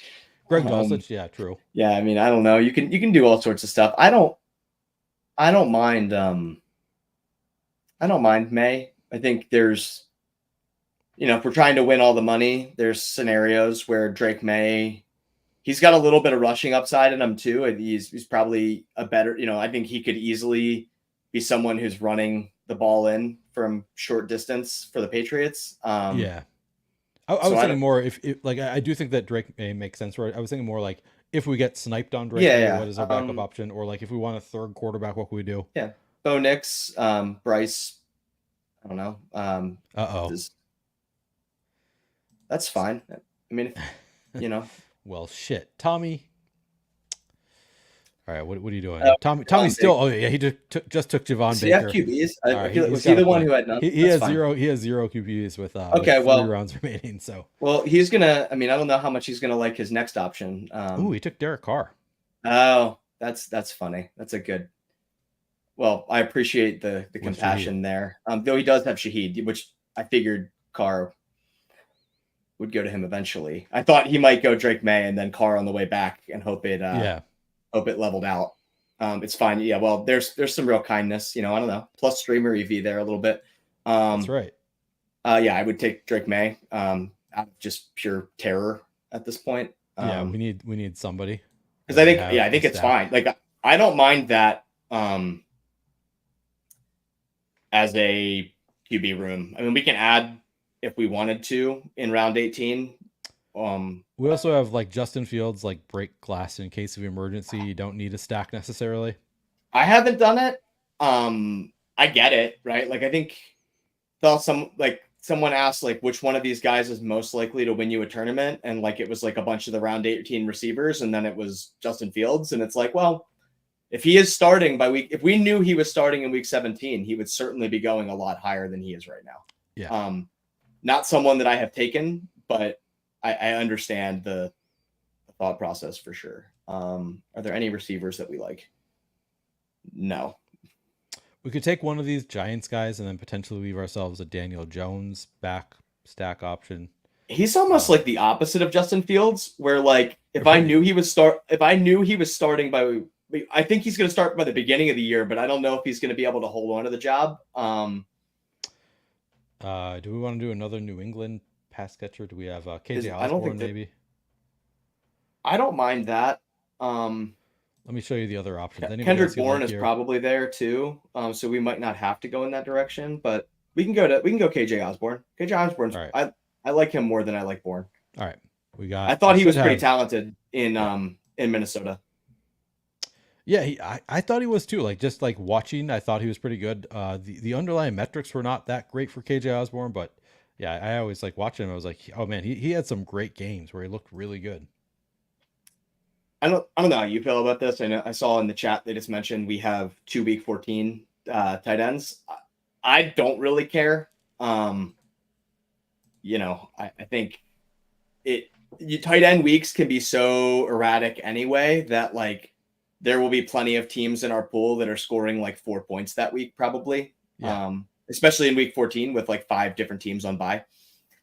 Yeah, so I think so for me it is something that would break a tie for me. Like I definitely like I am somebody, I do pay attention to bye weeks, but I really pay attention to it for like quarterback. Make sure I have a quarterback every week. Whereas tight end, like you said, it's like, yeah, give up 4 points, most likely, like not the end of the world. Like in this case, I probably wouldn't have taken Hunter Henry here, knowing that he had the same bye, but at the same time, since we accidentally took Hunter Henry because my computer froze, or my I guess my Underdog froze, whatever, it's not the end of the world.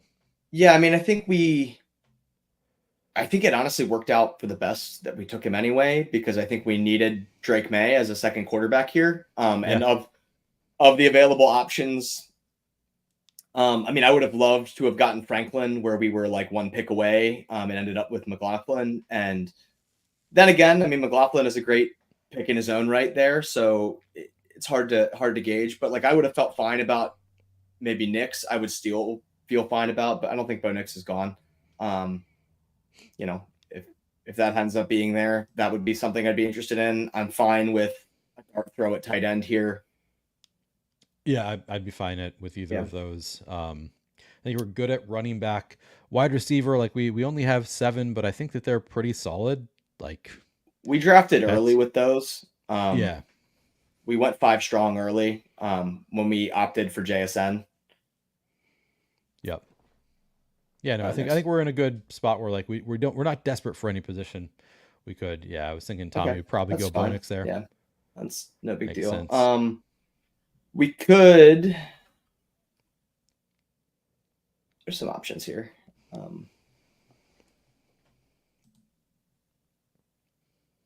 We do have Burrow, so we could throw Gesicki. That was my first thought. Gesicki goes one spot before. I would take. I'm cool with Jatavian Sanders. Do you want tight end here? I mean, I'm also cool with insert your favorite receiver, Darius Slayton or Kendrick whoever. Bourne. Yoshevich is still an option, but let's go with. I haven't taken a ton of Jatavian Sanders. I'd probably take Jatavian Sanders there. I don't know. I mean, there's some upside. I don't think any of those receivers. I mean, Slayton is fine. I like Slayton enough, but you're probably hoping for one like 14-point week that you might need at some point. Yeah. Yep. Yeah, we shore up the bye week tight end there right at the end. So let's take a look at some of the teams that we draft with. I didn't do this for the last draft. We just jumped right into another one without looking at the other teams. But we'll take a look at the people who draft with us here. All right, so we first of all take a look at our team. Pretty light on the quarterbacks, but we took Joe Burrow as an elite quarterback at a nice pick 69. We got Drake May late. We have Zach Moss, Raheem Mostert, Gus Edwards, Blake Corum, Kendra Miller, Jaleel McLaughlin at running back. I think that's a perfectly good running back room, even though we went zero RB. Wide receiver, like you said, we went early. We went Jamar Chase, Nico Collins, DJ Moore, Tank Dell, JSN. Then we waited a little bit, but then we got Dontavian Wicks, who I love, and then KJ Osborne feels like a good late round dart throw.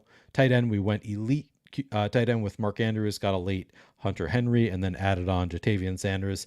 I feel like we're pretty good. Like our quarterback is obviously a little bit light. Like if Joe Burrow gets hurt and like misses any time early, there's a good chance we're taking some zeros at quarterback, which would hurt. But ultimately, feel pretty good about it. How do you feel about this one, Jim? Yeah, I feel fine. I mean, if your quarterback ever gets hurt, your team is obviously at a significantly diminished chance to win. I mean, the same thing would happen if this was a Josh Allen team or a Lamar Jackson team or whatever.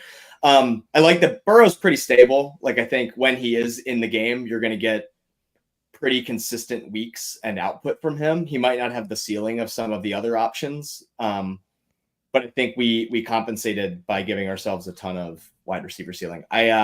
Kendrick Osborne is interesting because I know we took both. We kind of went on both angles with that because we took both rookie Patriots receivers in the previous draft. Yeah. But like, if you told me at the end of the season that Osborne was like the 1A, 1B receiver on the Patriots, I would not be shocked by that at all. That's the Patriots are so hard for me. That's why like I haven't taken a lot of Jalen Polk because to me it's like, okay, you got Polk, you got Baker, you got Osborne, you got Bourne, you got Pop Douglas. Like, and I feel like there's even one more. Maybe there's not, but there's just so that's many. 5 deep though. And 5 deep where I have no idea what the pecking order is. So I'm just saying I just take the later guys and like I hope this is the wide receiver one. I'll take him later. Now they all go late enough that it's probably reasonable to take all of them, but I'm just making heavier bets on the later guys generally.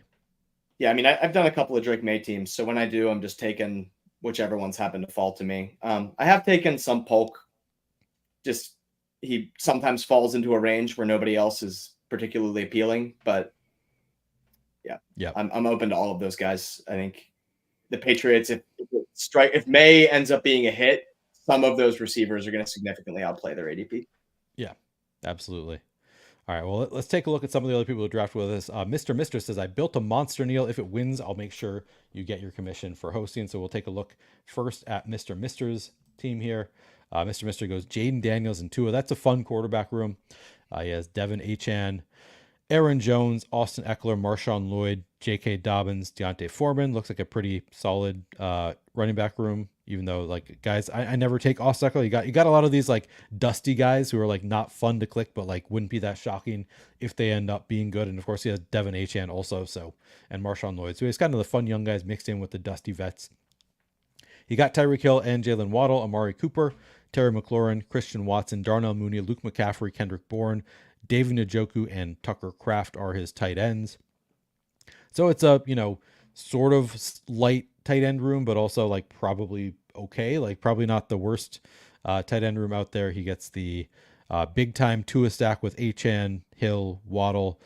Didn't add on to that at all. And then he has Jaden Daniels with Austin Eckler. So I think, Austin Eckler probably makes sense in a Jaden Daniels build if you believe he is the pass catching back. Also has Terry McLaurin and Luke McCaffrey in there, so that's fun. Yeah, that looks like a solid team. Any notes, Jim? I mean, the Cleveland bringbacks, he's all in. So wait, who does Cleveland play? I haven't. Don't they play Miami? Oh, you're right. It's in. Yeah. Oh, yeah. You just built the ugliest game. Sorry, buddy. You're gonna get to week 17. You're gonna get last place because you built out for the ugliest game possible in Cleveland. Yeah. So I mean, obviously, if you're gonna go that deep down the Miami rabbit hole, like you need the Cleveland bringbacks, I think. Yeah. So Amari and Njoku, like that's cool. I don't know what to do with the Green Bay tight ends. I don't either. And so I haven't really been taking either, to be perfectly honest. I would like to get like I know one of them will get steamed probably, and that's the one I'll end up drafting, and I won't get the value, but I'm kind of willing to wait that out right now. It feels like Musgrave is dropping. So like I've gotten Musgrave like 15, 20 picks past ADP Mhm. a couple times when I've needed a tight end, and it's like, all right, that makes sense for me here in this draft. But like he's not something that I'm targeting. It's more like if I have Jordan Love, I'll take him. If he falls and I need a tight end, I'll take him. But yeah, I think it's probably like I guesstimate it's like 65% chance that Musgrave is scores the most fantasy points this year, but have no idea. Right? It's kind of I think we're all kind of guessing.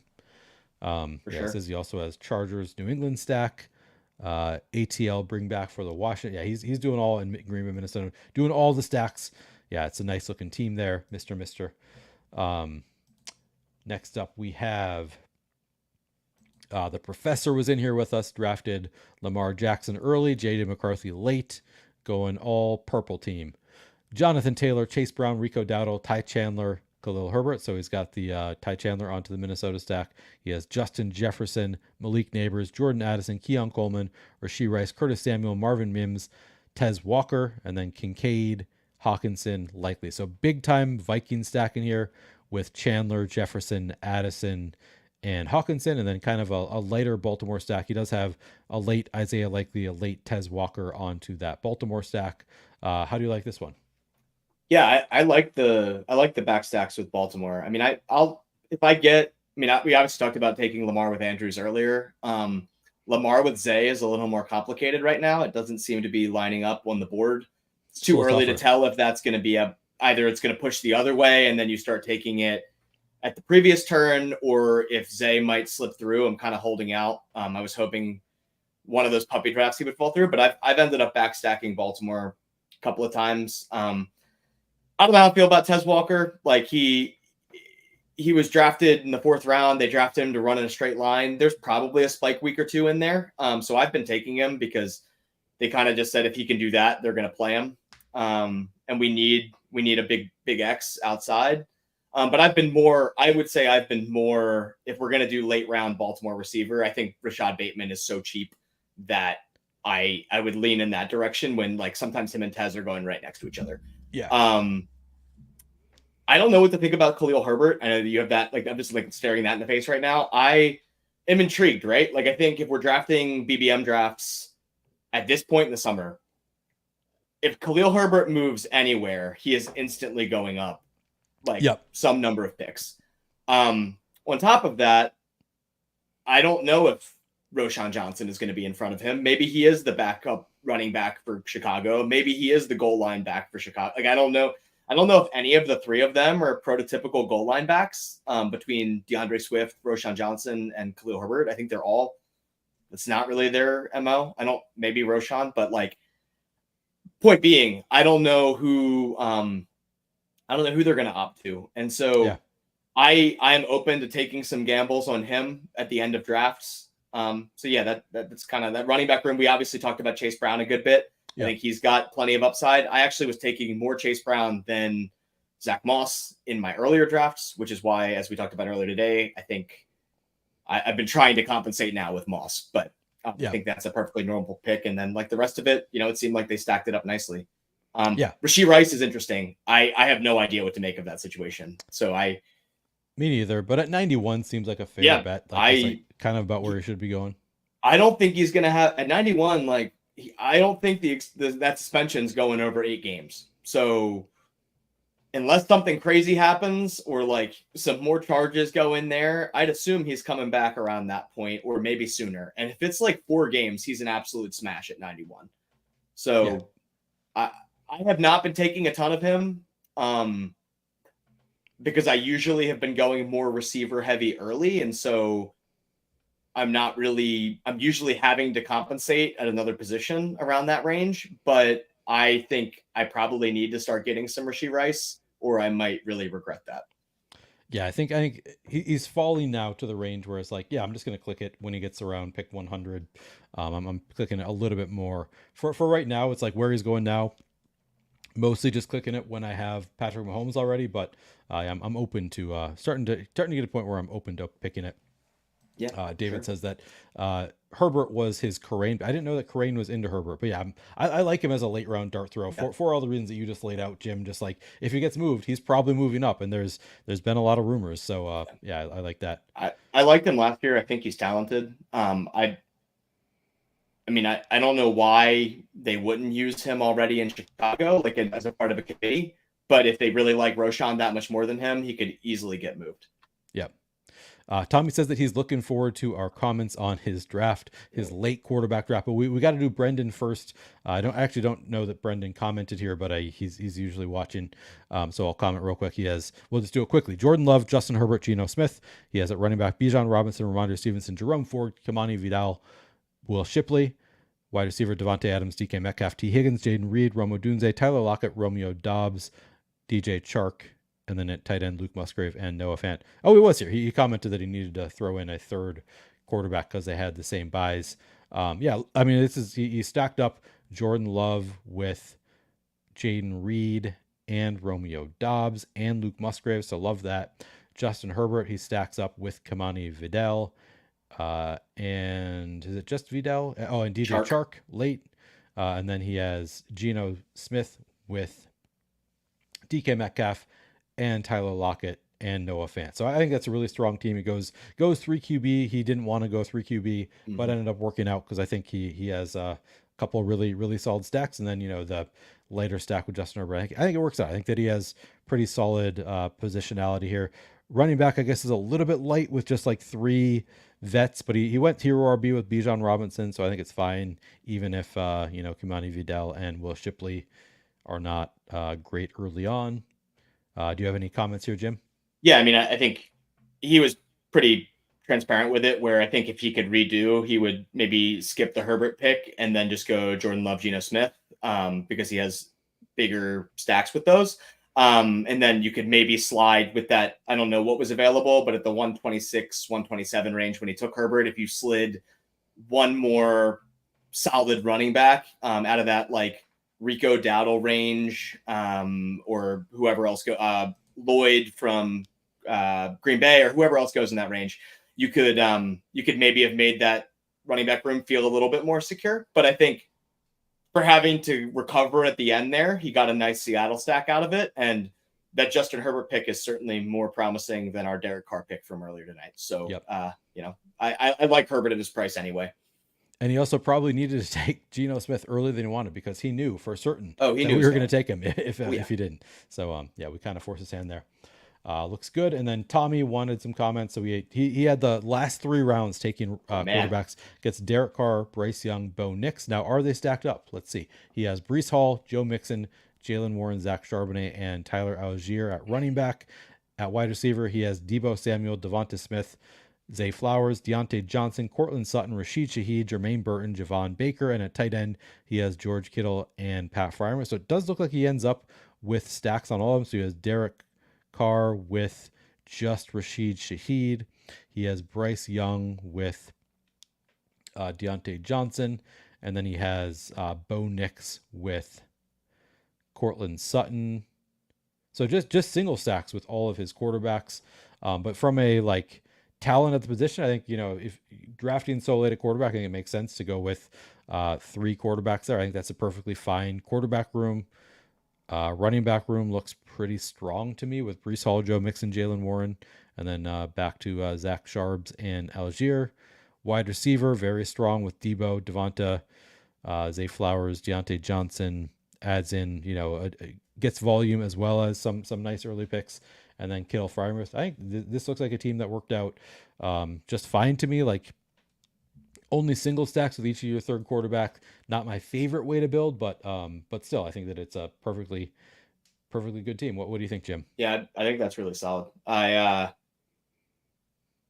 have a note to myself to draft some Fryermuth because I took him a lot last year, and then he kind of wasn't really what we'd want him to be. Sort of disappointed, yeah. There's a definitely a target hole with Deontay Johnson leaving Pittsburgh that either. And I don't know if George Pickens is the type of receiver. I mean, he has definite spike week upside, great best ball, really good receiver, sure. But I don't know if he's going to be able to get the targets per game to compensate. So it's got to go somewhere. which is partially why I'm into their rookie receiver. But I've noted to myself that I probably need to get back in on Fryermuth because he's a really solid pick at like 140 or wherever he goes. I've drafted So so yeah, little, but I think you're right. I think you are right yeah, that we need to be I considering think it again. I think that's a hole that I've had. So I endorse that. I think they did a really good job of getting back at receiver despite taking Brees and Mixon early. And yeah, I don't hate the 3 late QB dart throws. Like you could easily get this team into the playoffs, and then you just need like one, you can sometimes advance with like a 20-point game from your quarterback, like unless Yeah. somebody completely breaks the slate. And two, you've got 3 different options in any given week, which feels pretty good. Even unless you're gonna have like a super elite guy, I don't mind having that. I'll definitely have some teams that look something like this when I decide to go through QB. And oh, that's not the one I meant to. Tommy says, very fair. I tried to give myself a lot of outs late at quarterback, but limited my total players stacked because of it. In the end, had outs. Yeah, he did have Yeah, several outs there, and he also he was kind to us, let us take yeah, May, and then he was hoping to get Fields, and he got sniped on Fields. So yeah, I think he kind of got sniped out of a lot of the things he was trying to do, but I still think he made it work. I think it's a yeah, good team. It's not like a like slam dunk, like everything went your way kind of team, but it's a like yeah, this is a team that could advance and could do well in the playoffs. So like it's definitely like I would call it like a I think it's a plus EV team overall. Like I think it's one of those teams, yeah. yeah, that works in the end. You talked about reverse engineering a draft. It really seems like that's what he was doing, where he came in and he was like, Yep. I'm going to go hero RB with Brees. I'm going to go Mixon early. And then instead of losing wide receiver upside, I'm going to pick wide receivers that align with late round quarterbacks, and I'm going to Yep. let it play out that way. And I think that is a perfectly logical, strong way to draft. I mean, would you want every team to be, Derek Carr, Bryce Young, Bo Nix? Like, no, like you want Right. some of the high octane offenses, but also, especially Bryce Young and Bo Nix, I think there's a lot of Major upside. potential to outperform their draft position. I mean, I don't know who those guys are, but like, I mean, I know who they are, but like, I don't know what they're going to Never be in heard the of these upcoming guys. year. I've never heard of Bryce Young, Yeah. even though I had like a lot of him last year. But like nobody thought CJ Stroud was going to be dynamic. I don't think any of those guys will be that, but if they are solid middle of the pack fantasy contributors some weeks, you're going to have a lot of edge over the other teams in your pool. Yep. Absolutely. I think that is good analysis.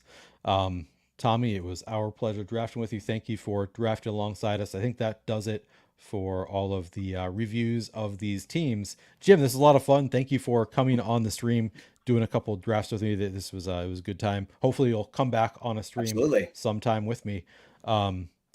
Where can people find you? What do you got? Are you doing anything in the space? Are you trying So to? I'm not right now. I'm at Jim Waller Jr. on Twitter, which is linked below. I think you saw Yep, or in the that you put it in comments. there. So anybody can happy to follow me. I probably will start actively tweeting more as I start having opinions. I am Nice. active in Neil's Discord, so I'm commenting in there currently. I'm pretty active in Liam Murphy's Discord as well.